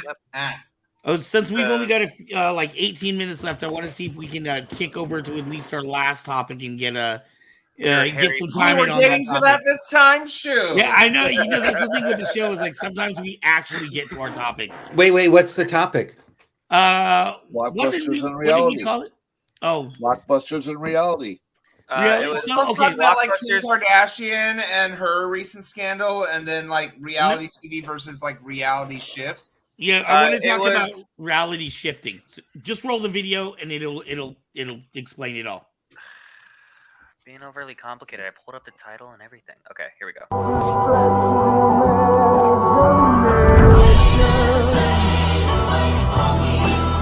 held in chains, but now I'm free. I'm hanging in there, don't you see?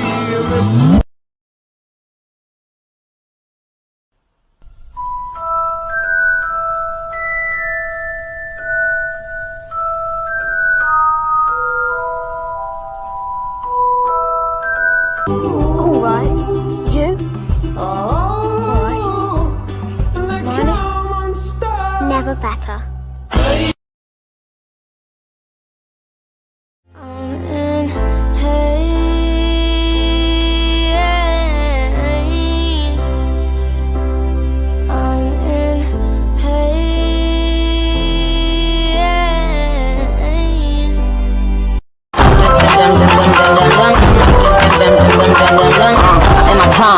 alchemist. Sagittarius, but you know I'm an optimist. Can't keep it doing real, I'm a prophet.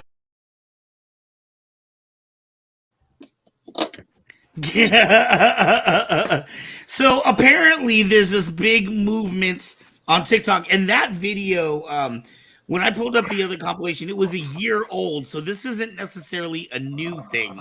But there are people that believe in shifting, reality shifting, and the thing that catches me is like they actually believe in this. There are people that believe in a multiverse and that you're able to transport out of your body and go into different realities. And there's a whole bunch of people specifically that believe in Hogwarts. So like that first video, the girl was saying that she actually shifted and she was in Hogwarts for 5 months, and she came. Was that a girl? I'm pretty sure that was Brandon the Youngblood or whatever. Yeah, the young gentleman. I think it was a girl after her, but the young guy said that he shifted for 5 months, and he was looking all sad and depressed because he's now back in reality. So it's not, I mean, these people actually, I think they believe that these things are actually happening to them. That's fine. Can I just say though, as someone who like grew up with Harry Potter, is something I had like when I was like 14. I think that's when I first got introduced to it. It was already on like book 3 or 4, but even still, like that was like the height of the Harry Potter mania. I remember reading those books and like wishing like I would sell my soul to the devil right now if I could wake up and be in Hogwarts. Someone being that like distraught for spending 5 months there, I'm like, what? Why? I would give anything for that. But at the same time, like it feels like these are kids that are experiencing lucid dreaming, not necessarily like shifting realities. Like I thought when you were mentioning this topic that it was going to be more about how like there's this theory that there's all of these different timelines that we are constantly all shifting on, and it explains things like the Mandela effect, where like pretty much differently than what it is in this reality, or the fact that there's all these variables. So like even some of the people in the positive mentality reinforcement, and like, you know, you should go to bed saying, I'm going to wake up in my best possible reality, because that might shift you into that realm. So I want to be clear, when I was doing research on these people, this is very different, and they will say it's very different than lucid dreaming. You do have to get into a relaxed state. It is like a meditative mode, I guess. But they are very specific that it is not dreaming. It is actually are their they consciousness. What was that? I mean, are they certain of that? Because I've had certain dreams where like it's on a loop, where I feel like I'm waking up in bed and I get up and I walk through my house, and then suddenly I wake up and I'm in bed again. I've had another one where like I full on felt like I was in a strange house with things like hanging all around, and I legit freaked out because I was like, where the fuck am I? Right. Where am I right now? Because this is not my home. This is not where I'm supposed to be. I've had those moments in my dreams where it's a loop where I can't get out of it or wake up out of it. And when I finally do, I have to take that moment of okay, so I'm actually awake this time, right? Because I'm a little concerned that I'm not. I've had those kinds of dream loops, but well, apparently that's not what this is. Like I said, if you do a little, and you can look up, this is called reality shifting. Is what this is, reality shifting. And specifically, the reason I brought up Hogwarts is because a lot of these people, they have Hogwarts as their destination, and they'll talk about how they're interacting with different characters. And you know what this made me think of was back when I was a kid, back when I was younger, we used to do Dungeons and Dragons, right? Yes. But and I know people Monsters still and Mazes. Right. Yep. People still play it nowadays, but I played it with my imagination, knowing that we were imagining things. At no time did I actually believe I was in the maze fighting, you know, a bugbear or a minotaur or some kind of thing like that. A lot of these people actually believe that it's happening.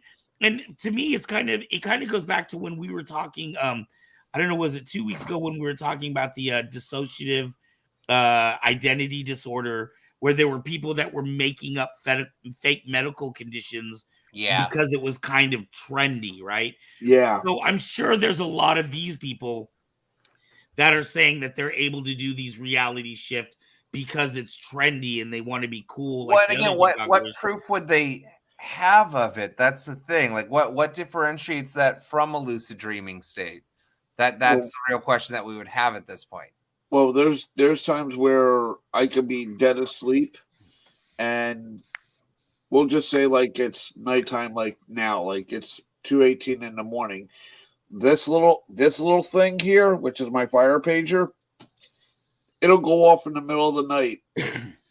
And there's times where I had woken up, this pager did not go off, and it's having one of those dreams like, okay, you wake up and you thought you heard your pager go off because it's that natural thing that you're used to doing as a volunteer firefighter EMT, or what have you. So in that point, I totally understand where they're kind of coming from, but at the same time, with what they're saying, it sounds a little far-fetched. You know what I'm saying? Right. And also to add on to what you said about the fire pager thing, when I got out of the Marine boot camp, for the first 3 weeks, I would wake up at 06, hearing my drill instructors just screaming, get out of bed, lights, get up, everything get up. Yep. Hurry up, get in line for it, for sure. Right. Yep. That's but I didn't. Again, this just seemed a little different to me because it wasn't just imagination. It wasn't just people having fun and thinking of fun situations. It wasn't acting out. It didn't even seem like fan fiction to me. Like these people truly believed or truly want other people to believe that they have had these experiences. So here's my question. When exactly did you experience it? Was it like the middle of the day? Were you having lunch and then suddenly you were transported through a port key to Hogwarts? Or was it in the middle of the night? Yeah, was it in the middle of the night when you were asleep? Because if you were asleep, then that's a lucid fucking dream. That first video said it was 9 a.m. or something like that. And I'm asleep till fucking noon. And even then, 90% of people I know, when they wake up at 9 a.m., unless they have school or work, they go right back to sleep. Yeah. Well, that's because you're 12. I think this is most of us have shit to do. That shit. If I'm working at 4 o'clock, I'm sleeping in. I'm gonna sleep in. I go to bed at 5 a.m. If I wake up at 9, I only had 4 hours of sleep. I'm gonna watch some YouTube and fall back asleep. I had a dream just the other day where I felt like I was in my room trying to charge my phone with my husband next to me, and we were in a bunk bed. It's not what our house looks like. It's not at all what happened.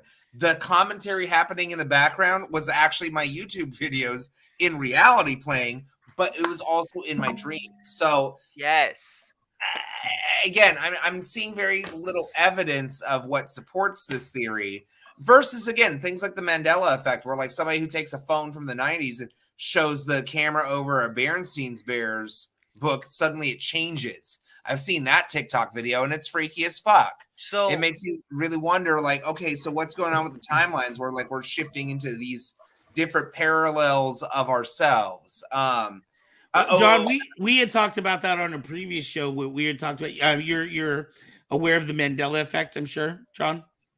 Yeah, I definitely remember Berenstein as EI for sure. Yeah. Apparently, it's the Berenstein. I remember it like that too.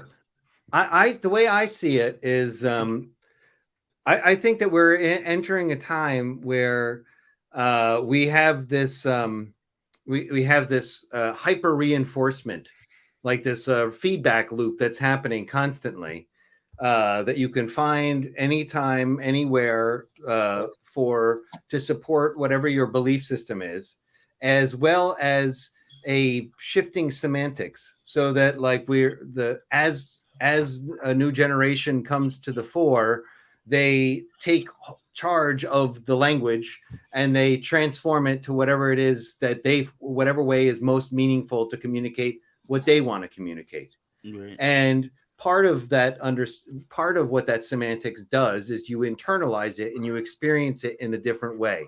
Just like if you learn a different language and you become fluent in that language, you see the world differently because different languages process the world differently.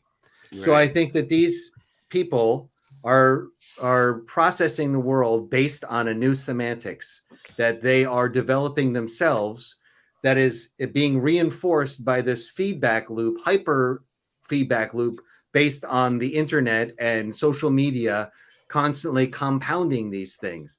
Now, how much of it is a real lived experience that is beyond us, and how much of it is just kind of like how we have the idea of a technological singularity, that we cannot have any understanding beyond this point of this technological breakthrough. Right. It could be a semantics singularity, that they have created a new world, that these semantics mean something different to them, and they have a different lived experience based on it. And how much we would be able to be indoctrinated into that worldview and have it feel real to us, I don't know. But if somebody is telling you something, I mean, because to me, it sounds like the same. I don't. This might be getting into like starting to sound like I'm trying to diminish one thing or another. But when you start talking about with trans stuff, that the world is different. People are seeing themselves and each other differently, and some people can accept that, and they can come into the fore, into the world as it is now. And some people are fighting against it and rejecting it.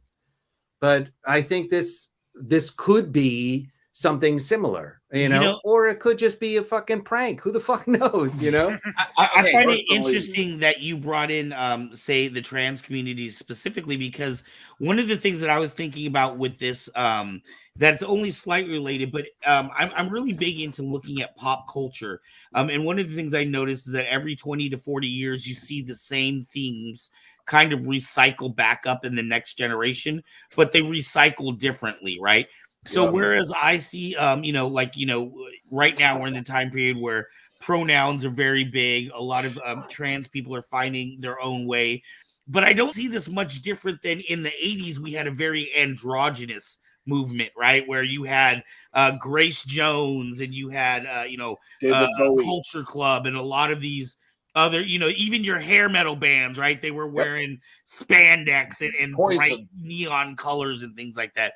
So I feel like, every 20 years or so, we come into the same discussions, but in sort of a different way, right? Yeah. This whole shifting thing could be very similar to the Dungeons and Dragons that I was talking about in the 80s. Maybe this is this modern age's interpretation of very old themes that we just seem to come up against every 20 years. Well, it's like, I would be curious as to whether it's how much of it is, I think the difference with the androgynous and the trans thing is that androgynous is, I'm sure there was a trans element that was just not able to fully realize itself at the time. Is more akin to the non-binary movement, not necessarily the trans movement. I feel like I think that androgyny is more performative. Like that, a lot of that stuff was more performative, whereas trans is like, this is people's reality, like who they are on the inside.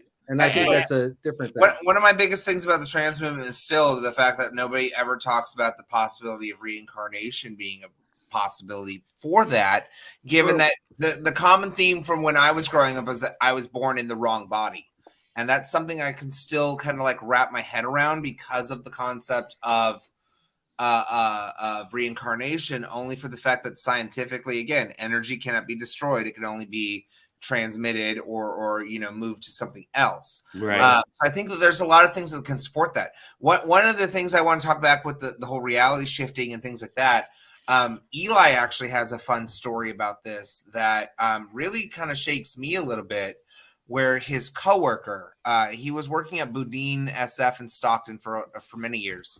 He was a bread baker, and his assistant head baker one night specifically recalls him pulling up in some strange black car, walking into the restaurant in tears and going straight to the office. And she didn't think much of anything to say anything because she's like, well, maybe he's going through something. I don't know. And then like an hour later, he walked in and was like, hi, good morning. How are you? And she's like, wait, you weren't already here? He's like, what are you talking about? She's like, I saw you walk in tears. Like, what's going on? And he's like, I have no idea what you're talking about. And it's one of those things that's like, okay, so did she have a moment where like something happened and then it glitched?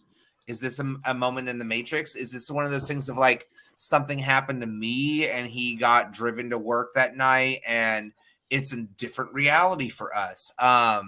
So there are days that like even I like kind of wake up and go, how did I get to bed?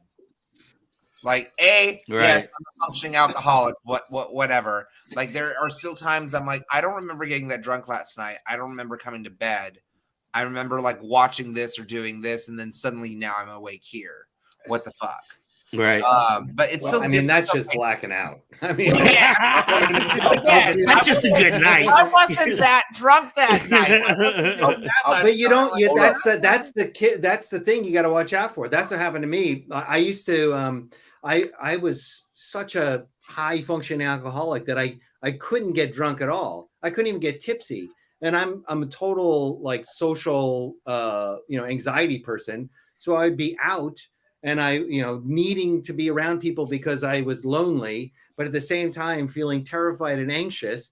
And I'd be like, I need to drink till I'm a little tipsy so I can loosen up. And I would just be pounding shot after shot, never even feel tipsy. And then I'm suddenly awake in my bed. Like, wait a second. I was still trying to get tipsy. I was enjoying my night. What the fuck? I hadn't even started enjoying it. I was still trying to get tipsy enough to enjoy it. And then suddenly I wake up and I'm home. No, I can tell you right now, as a person who will be 26 years sober in this upcoming May, I'll tell you something now. When I used to drink, when I was out there drinking, forget about it. I couldn't remember like how the hell I got back to the barracks. This was in the military. I couldn't remember how the hell I got back to the barracks from being off base to some bar or something. Like all I would hear is, yo man, when you were drinking at such and such place, yo, you stuck your hand up some girl's dress, this, that, the third. I'm like, wait, I did? Wait, what?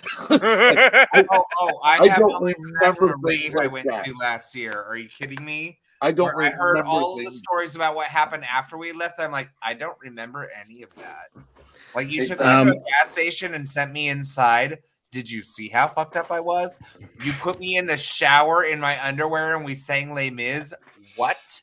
Like, what are you talking about? Why did you embarrass me this much? Okay, I got a little story I want to tell about this. I was in I had gone to a party, and I hadn't eaten anything yet, and I started drinking these like vodka sodas in a pint glass. And I had like 4 of them. And then I had to see a friend who was around the corner at a bar. This is when I lived in Brooklyn. I was meeting around the corner at this bar before he was leaving the next day to fly to California, to move back to California.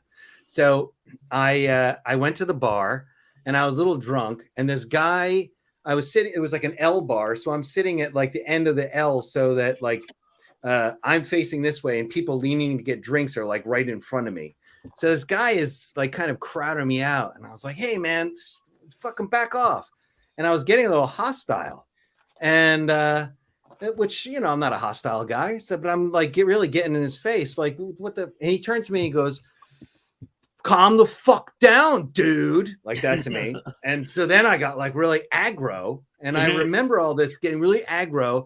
And then my friend was like, hey, it's cool. And he has the bartender he's friends with. Hey, he's getting you a beer. Everything's cool, man. Just relax. And then I woke up and I was in my bed and I was like, what the fuck? What the hell happened? Wow. So that's the last thing I remember. So I called up my friend and I said, dude, I'm so sorry. I totally blacked out. Like, I just remember having this like fight with this guy. And then he's like, yeah, it was all cool. And it's like, oh, but dude, that's not like me. And he said, that's the thing. You said, this is the new me. So. To be fair, I've gotten in trouble with this too. There was a night that me and my friend and Eli went out, and I thought we were going to dinner. They apparently did not want to eat. I had an appetizer and like 3 drinks there. Then we went to another bar. So I had a couple of drinks there, and I figured that this was the end of the night. Well, no, when they closed, they wanted to go to another bar. So then we go over there, and we're playing pool, and we're having a few more drinks. I'm thinking, this is the end of the night. I'm going to have a couple more cocktails, and we're done. We're going home. Well, then we ended up going to another bar. It's at that point where I was like, I don't remember a lot of moments of the night, but apparently I ended up like hitting on some other guy there that like it really offended my partner. And it's like, I don't remember doing a lot of that. I don't know what you're talking about. He's like, well, that's clearly the real you. I'm like, but it's not, because I'm not in the pilot seat. I'm not in the driver's seat at that point. Like something checked out, and I was like in a weird like auto zone thing of I'm not in control of my choices. I think there's I think there's 2 sides of that you have to be aware of. That one, not you necessarily, one needs to be aware of. Like here in Korea, there's a lot of drinking, but Korea is also a very, very regimented. Don't say that. I mean, are you kidding? Like, it's a really regimented society. Like everybody has a very particular place in the hierarchy here.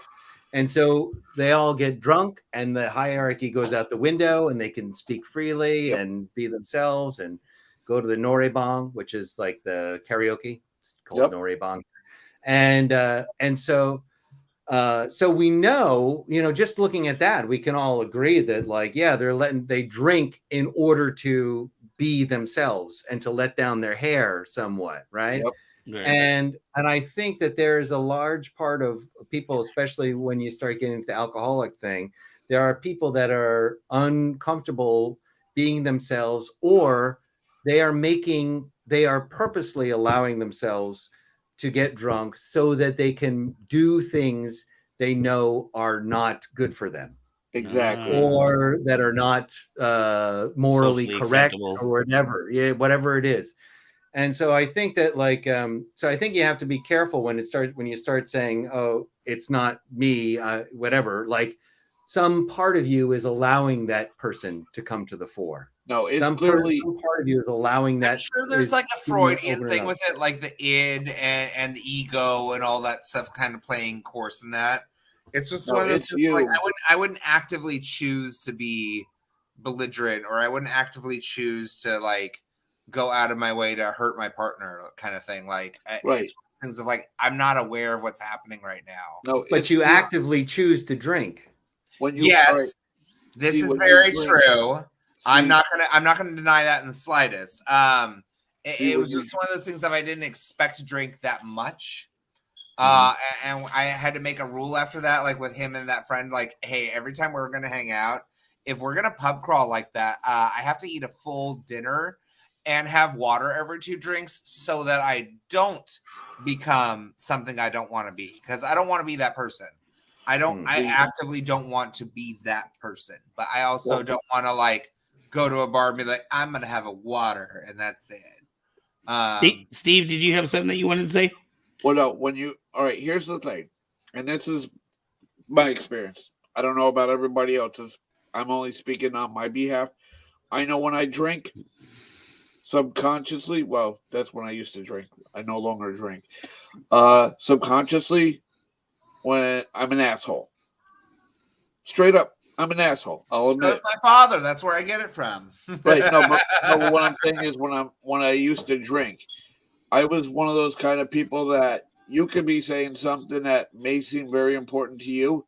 I'd just sit there and be like, yeah, shut the fuck up. I don't want to hear nothing. I'm busy.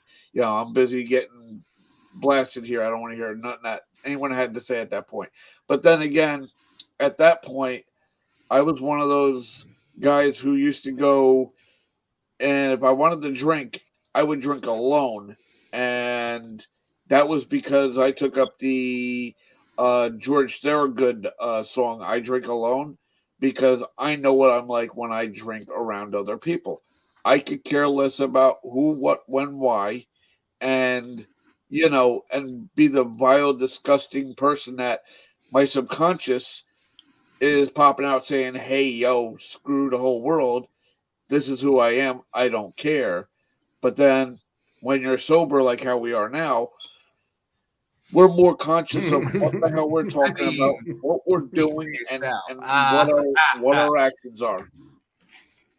And that's not blush you put on, right? I will say I'm naturally rosy. I probably have like rosacea or something. People have like commented on that.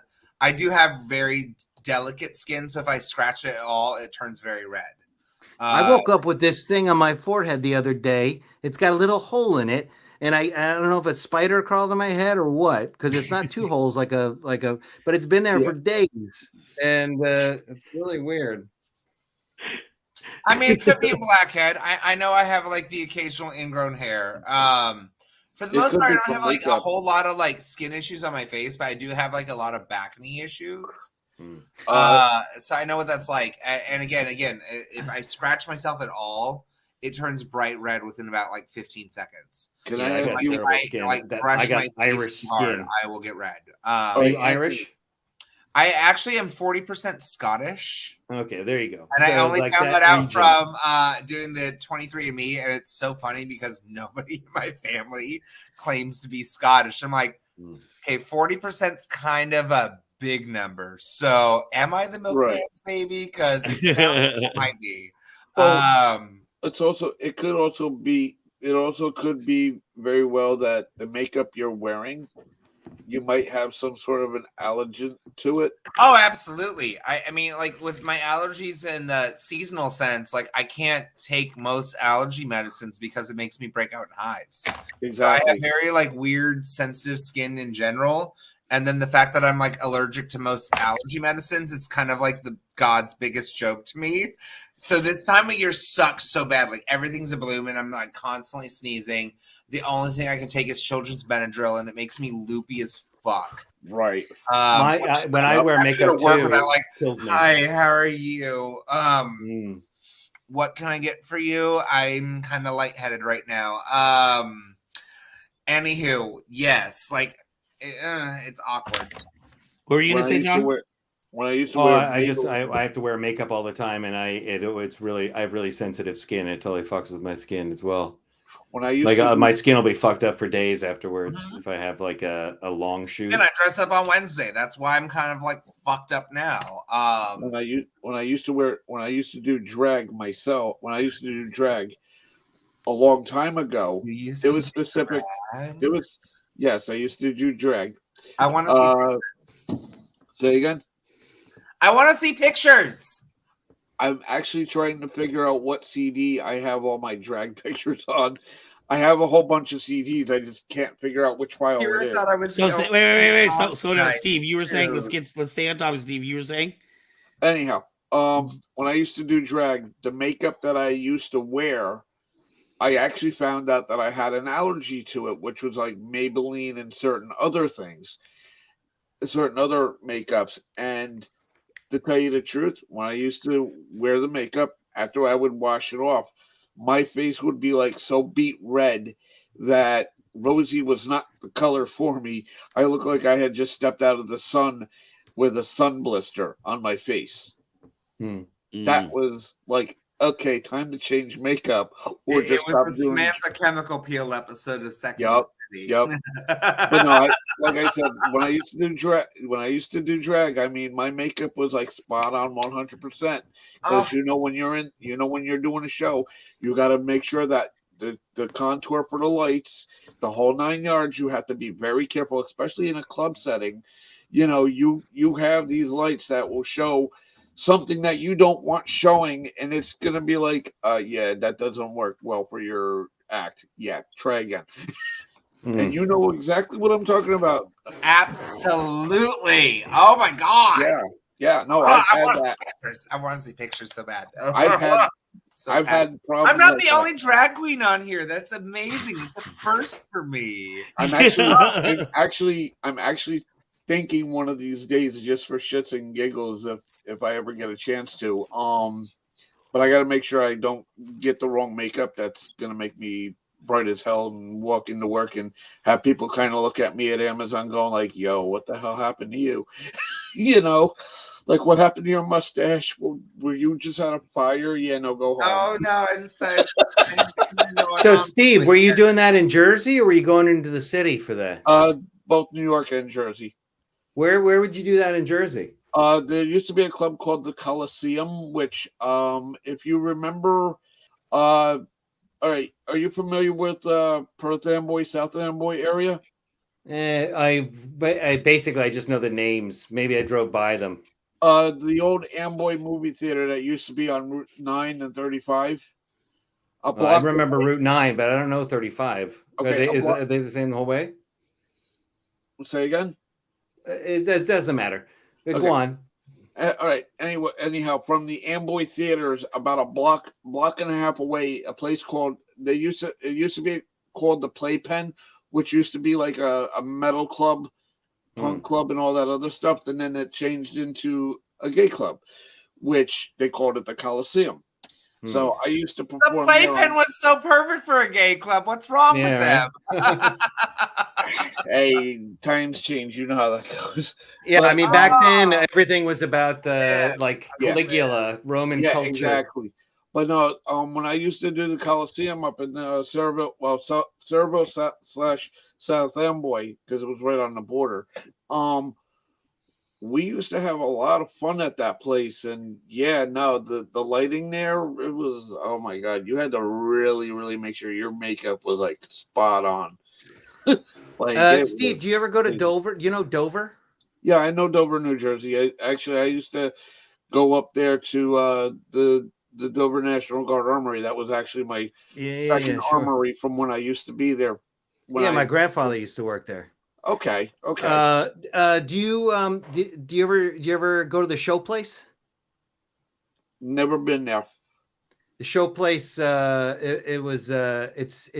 I don't know, it's probably dead now that COVID, but it's a go-go bar. I know it.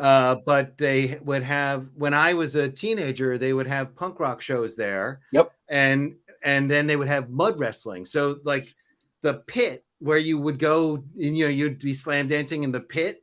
The pit was the actual pit from the mud wrestling. They would take out the mud wrestling stuff, and it was an actual cement pit, and that's where everybody be dancing. And I don't know if you can. Oh no, you can't see in this. You can kind of maybe. Now I have a scar across my nose.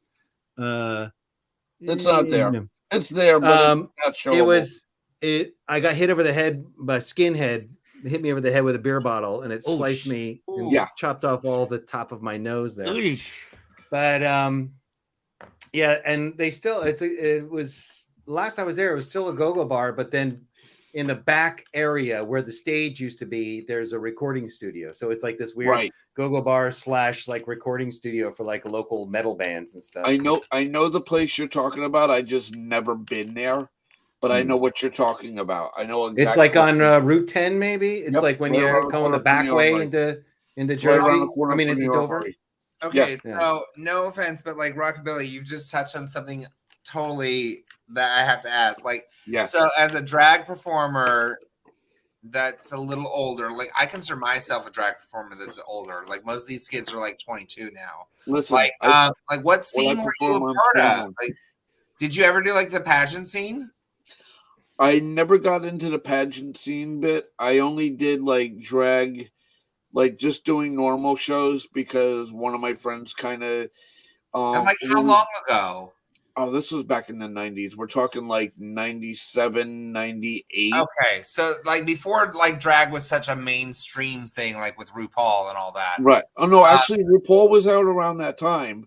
Well, no, RuPaul was like a figure back then, but like her show Drag Race wasn't a big thing. She was actually at the Coliseum at one of the Tuesday night shows we used to do, which was called Monica Ray's Drag Attack.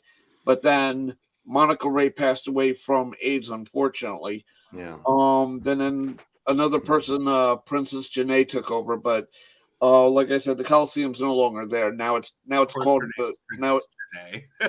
Yeah. But do you know Darcel the 15th? I believe so. I'd have to look and see who she is. She's like the oldest drag queen in America. She lives in Portland. Oh, you're talking about the one. You're talking about the young lady before. Yes, I know who you're talking about. I mean, she's not young compared to you. Not gonna lie. No. No, I'm just saying, young ladies this way. I don't get hit. I don't get a flying, boomerang. Flying boomerang. High heel coming in, smacking me in the head. I had some friends move back to like Florida recently, and like other drag queens, and that's the thing. There's like such a huge network that it's kind of curious to like know like what the scene is like, especially back in the day. Like I remember being a younger kid, like the drag show was essentially an 18 and up night, and at midnight they came out in the middle of a floor and they did a number, and that's what you did, and that was it. Exactly. It's nothing like today. No, everything today is so different from when I did it. And mind you, when I was doing it, because it was people who I knew who was doing drag, and mind you, I'm straight. And everybody kind of looked at me and they're like, wait a minute, you're a straight guy. That's a queen on the current season of Drag Race. We had Addymorphosis. She's a heterosexual man doing drag on a national TV level. Right. And the funny thing is, I've actually said to somebody once before, because I got, in a sense, discriminated by somebody else. I said, listen, let me put it to you this way. If you can get up and go to the bathroom and do your business in the bathroom, and then you come to do your show, guess what? You're still human. You're still going to do the same things that I do in the morning, or do the same things that I do at the shows. There's nothing different between us except for maybe our taste in music or whatever it is we're doing. But let me put it to you this way. We're all here to do one thing and one thing only. That's to put a smile on somebody's face and make our money. And on top of it, turn around and walk away and know that I actually made somebody's night a hell of a memorable night, because they walked away from their normal everyday. Hallelujah. Hallelujah. Thank you so much. I love you so much for that. Too many people today, you got to look at it this way. Too many people today are so used to the whole like, oh, well, I got to go to work and my shit's all fucked up. And listen, shut up. Quit your bitching and moaning. Get your shit outside. Go to a club. Go watch a show. Unwind, let somebody entertain you for a change, and then at least you get a smile on your face. And if you don't come out of a drag show with a smile on your face, guess what? You're still going to be a miserable fuck no matter what. I don't care. You're my favorite person I met tonight. I love it. I love it. Thank you so much. And by the way, it'll be like 10 minutes to midnight over in California and 10 minutes to 3 o'clock, which I don't mind, because I'm technically off from work, so I could care less. I could stay up all night and still do the show. But I was gonna say we're running about 20 minutes over, and we started about 30 minutes late. I'm sorry. Yeah, exactly. Right, but we're still on for 2.5 hours. It's okay. Hey, remember, this is Kyber Cave After Dark, and if the kids are awake watching us, they got an education tonight. I definitely think that's true. If the kids are watching this, you shouldn't be. Go to bed. Yeah. How many people actually watch this? That's what I want to know. I'll tell you what's going on. This is a newer show than our Sunday night show. So our Sunday night show has more traffic. This show, we've been running how long now? This is our 9th episode. This is what? This is 9. There's no way this is 9. This is 9. We started 1 week before we met Anthony. Yep. That's true. Oh, I was part of like near the inception. That's so sweet. Oh. Wow. Yep. So yeah. Here I thought was a latecomer. I know, especially at the beginning, we had a bunch of people on from the East Coast. I haven't seen any new messages pop up in a while. So we still have viewers though. There's still people. It says we've got at least 4 people on. I can see right now. But we can take them. We outnumber them. That's all that matters. It doesn't matter. Talk about Kim Kardashian tonight. That was like totally a thing. Yeah. Whatever. The whole point. I wanted to give my whole. I wanted to give my theory about how the universe is built and multiple realities and everything. All right. Damn it. Well, here's the way I look at it. Have to be some other time. I wasn't sure what the show is about, because when Ezra hit me up on saying, "Hey, you're coming on the show," and I'm going, and mind you, I had just maybe got a few blocks away from my house in order to realize my phone had lit it up, and I'm looking at my phone going, I just got out of a fire. Oh, okay, never mind. The show must go on. You know. But I'm here.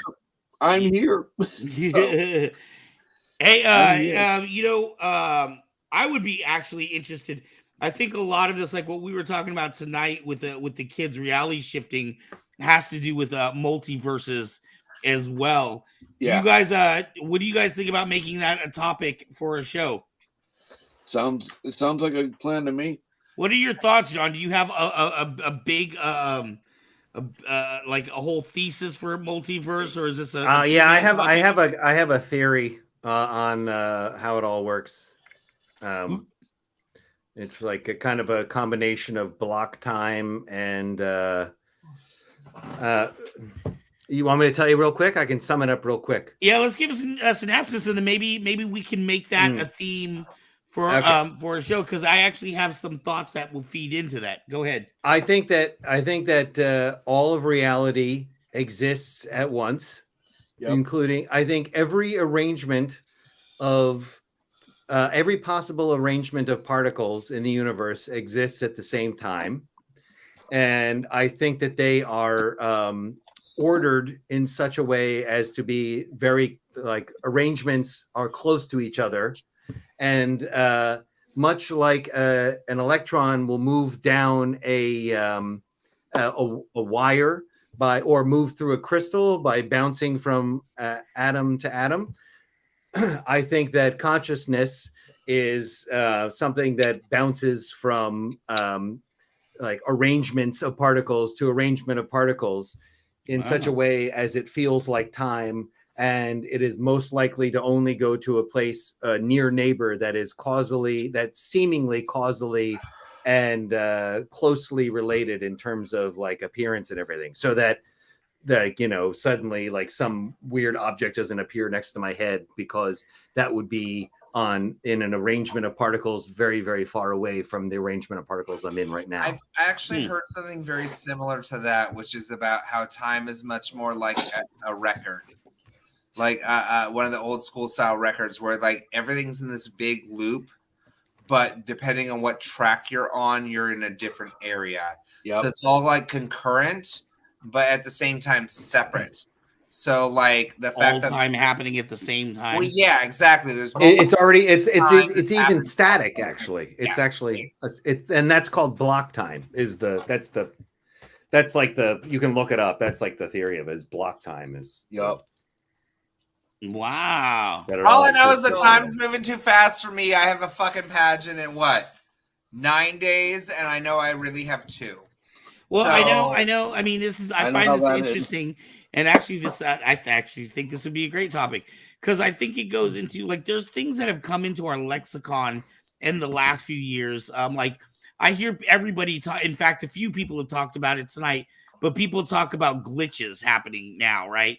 But we didn't really talk about that. Yes. No, that way. What are you guys pointing about? I don't know. Ez was doing something with his hands, and I was mimicking it. I was trying to punch him. He cut me off. I would have to go other way. This way. Yeah, that way. Everything's opposites. He cut me off like 6 times this episode. This is like the Brady Bunch. You know, right. What do you say, Ezra? Ezra. I was gonna say, my theory is kind of the same as John's, except a little bit different. So I believe that it's like he said, that matter and the time and all the universes exist at once, but I believe that they exist on a different frequency. So you know Yes. how everything has its own frequency of like sound and vibration, because the Earth vibrates. You can't feel it, but it's vibrating. I believe that gravity, you can't feel it, but it exists and it's a thing. Like, sorry, my saber just talked. That's cool. So I believe that the Flash on the CW kind of explained it the best. Every vibration has its own like dimensional frequency, if you know what I mean. So whereas this Earth 1, we'll call this Earth 1. We have, say, the first orange and black presidents. We have equality, all that. Did you say first orange and black president? Yes, he did. Is that in another when Donald Trump came in and said, was that orange is the new black or something? Is that was that the No, I was talking about there Obama has and to be Trump. a joke in there for that somewhere. Wow. After Obama, orange is the new black. Oh God. Sorry, go ahead. That was actually a good show on Netflix. Okay, Orange is the New Black, yeah. Whereas in another universe, we could have all women presidents, or we could have a real particle accelerator, or we could have what's it called? The thing where like energy produces itself instead of us having to manually do it. Perpetual motion machine. Thank you. Perpetual motion. That could be actually invented in another universe. It's all like any universe could be. There could be thousands and infinite number of universes. It's just based on a different frequency. But I would dispute the fact that the idea that you could have perpetual motion in one of them, because I would imagine like you can't have anything that breaks physics in any of them. That could be a thing, that the laws of physics could be a different thing on another universe. Well, then, okay, so those are different. Those are different kinds of different universes. So that's a different universe along the lines of like inflation, cosmic inflation, where you can have these universe bubbles that come up, and each of them can have a completely different. And so there's like an infinite number, and the only ones that we are aware of are the ones that have life. That's called the anthropic principle, like to explain why all the various like finely tuned details of the universe exist in such a way that we can live, because if any of them change a tiny bit, life becomes impossible. So they explain that by something called the anthropic principle, and one explanation is saying that there are like infinite number of those types of universe. I think that might be the type 1 multiverse. The type 2 multiverse is the one that is like and I can't remember which is type 1 and which is type 2, but the other type is the type that is more of the quantum mechanics style of there are alternate parallel dimensions. That's the the one where you're talking about with like, and maybe in this world there's like all so women presidents, all the parallel dimensions would have the same physics, whereas I want to be in the universe one where dimensions I can can be be That's different. all I'm saying. That's my standpoint.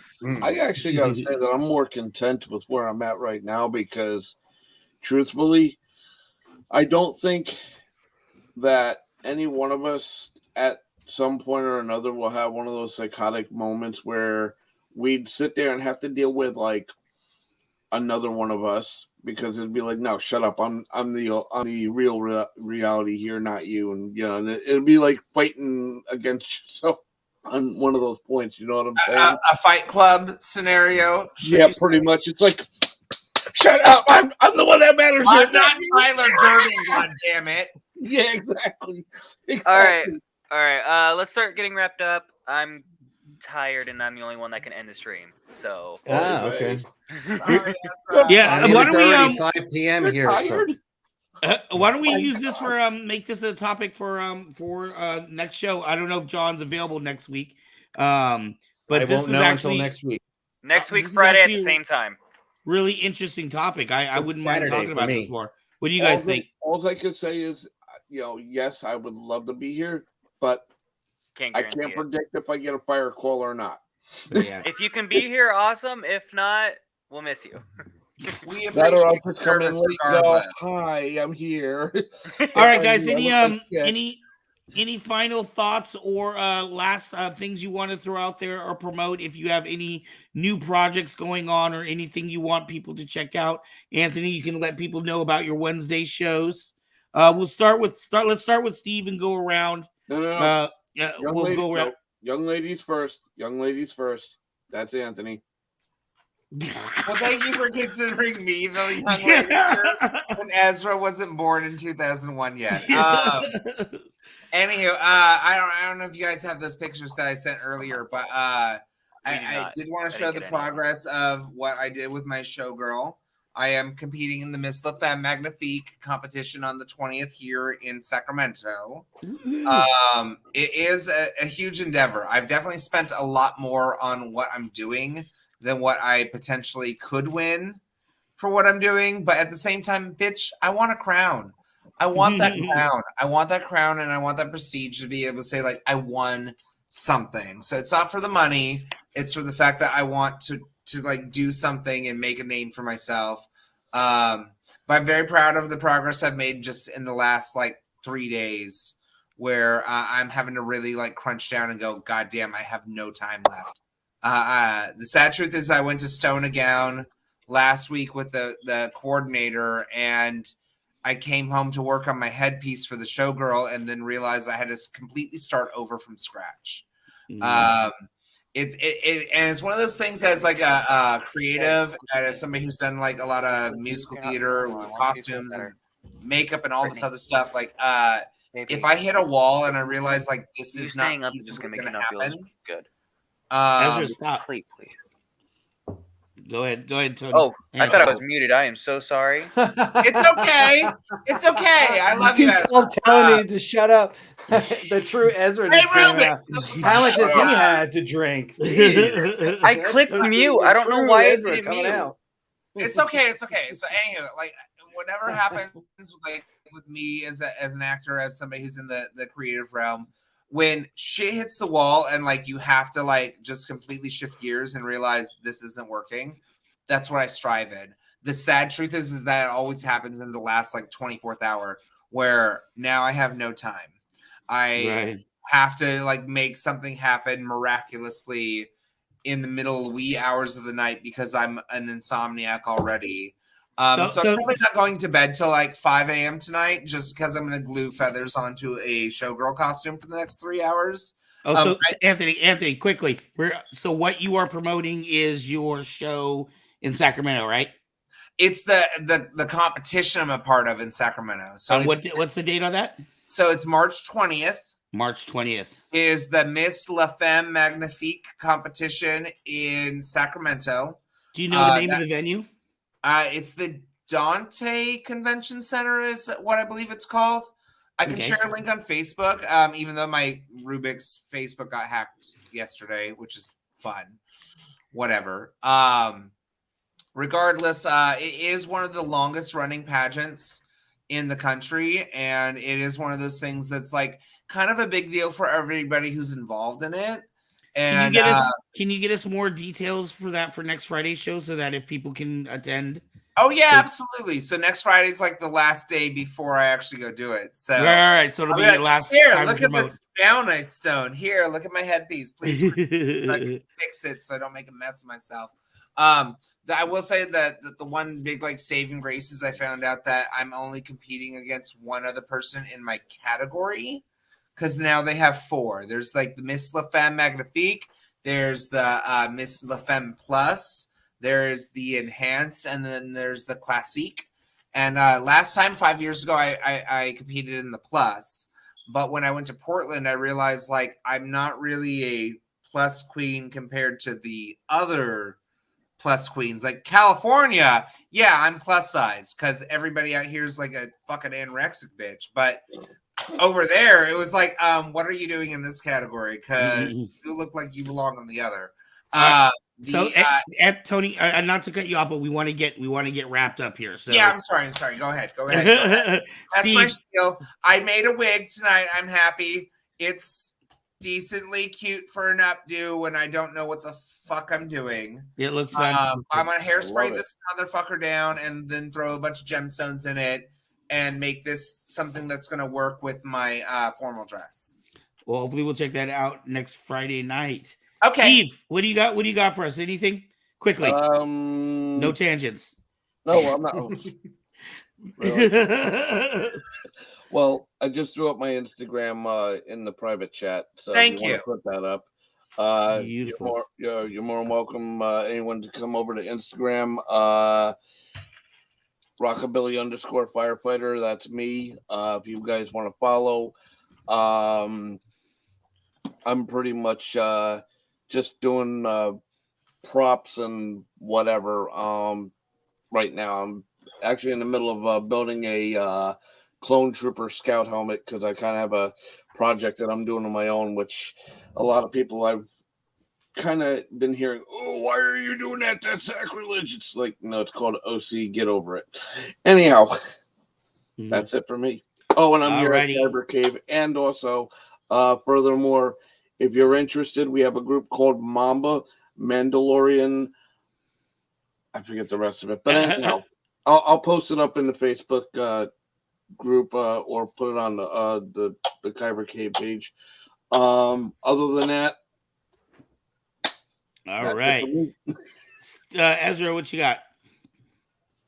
John. That's not Ezra. That's me. John. Do John. Ezra. Do John. Do John. Okay. Ooh. Apparently, we're going to John. Yeah. Now, see, with the close-up, I figured now you'd I have can the see most those stuff. wrinkles So I was going to leave you for last. Look at that. Okay. Anyway, Instagram is Sudden SUDDEN _A, or I think you can just search John D. Michaels. I would love it if the 4 people watching here right now, if they're still here, would check out and give some love to that video that I posted, and then check out the filmmaker. There's a link to the filmmaker, Komail, and check out him and his stuff. He's great, and I'm really proud of that video. I really like what he did. And also, I post on my YouTube channel, which I think you can just search John D. Michaels to get my YouTube channel. I post acting and music and other stuff and like movies I've made. And I just posted I just did a new monologue from No Country for Old Men. Excellent. And I thought it came out all right. So if you want to check that out, if you want to do the whole liking and subscribing, oh, that would be so exciting. Because I've got I think I have like 10 followers and 5 likes. So man. All right. So get over there and we'll get those likes up. All right, Ezra, what do you got? No wrinkles. That's what Ezra's got. Because he's 12. I am Ezra, what do you got? Go to youtube.com/Kyber Cave Productions. We changed the name of the YouTube now. So now it's Kyber Cave Productions to match all the other things that are Kyber Cave Productions. Go to twitch.tv/Kyber Cave Productions as well. Hopefully soon. I'm getting kinks worked out with trying to do a gaming show on there. If you want to watch me game, go on there. And then facebook.com/Kyber Cave Productions, as well as Kyber Cave, facebook.com/Kyber Cave are the 2 Facebook pages. If you if you have any questions about stuff on our website, which is kybercave.com, hit us up over there, and then we can deal with that. Woo-hoo. And as for me, every Sunday night, tune back in here on Sunday night. We are giving away a free lightsaber every Sunday. Actually, the ones we're giving away are more expensive than this one. So every Sunday, all you got to do is subscribe, like, comment, post. Ooh, yes, that is what we are giving away this Sunday. It is called the Lotus. And last week we only had like 10 people enter the contest. So you have, although there was a few discrepancies, we'll talk about that later, but you have really good odds of winning a lightsaber. So please do that. This week, our guest is coming from China. Her name is Aria, and she is one of the representatives at TXQ Sabers. So we hope to see you Sunday night. Also, don't forget when you're on when you enter, the contest, don't forget, the only thing you're paying for is shipping and handling. Other than that, you just win the saber and you just pay for the shipping. But either Ezra or Mr. Van Gogh will get a hold of you, and you guys can discuss, the payment on where the shipping's going to, and so on and so forth. And they need your address to ship your beautiful lightsaber too. We've had 2 winners so far, so this week will be the 3rd week. 3. Oh yeah, we've had 3rd. That's right, because what's her name won this weekend? Veronica. No, won. No, this weekend. Michaela. No, Veronica. Veronica won this week. Michaela won the week Michaela before. won the week before. Yeah, and then we haven't picked.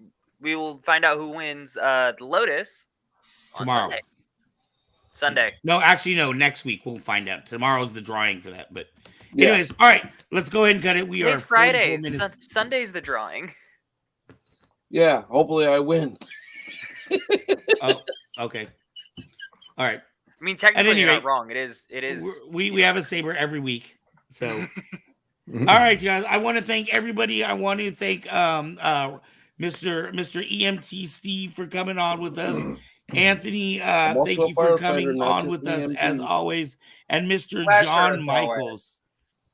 Remember, Mr. John Michaels, thank you so much for coming in from halfway across the planet to hang out with us tonight. Remember, it's all dark where we're at. You got sunlight in your back shot.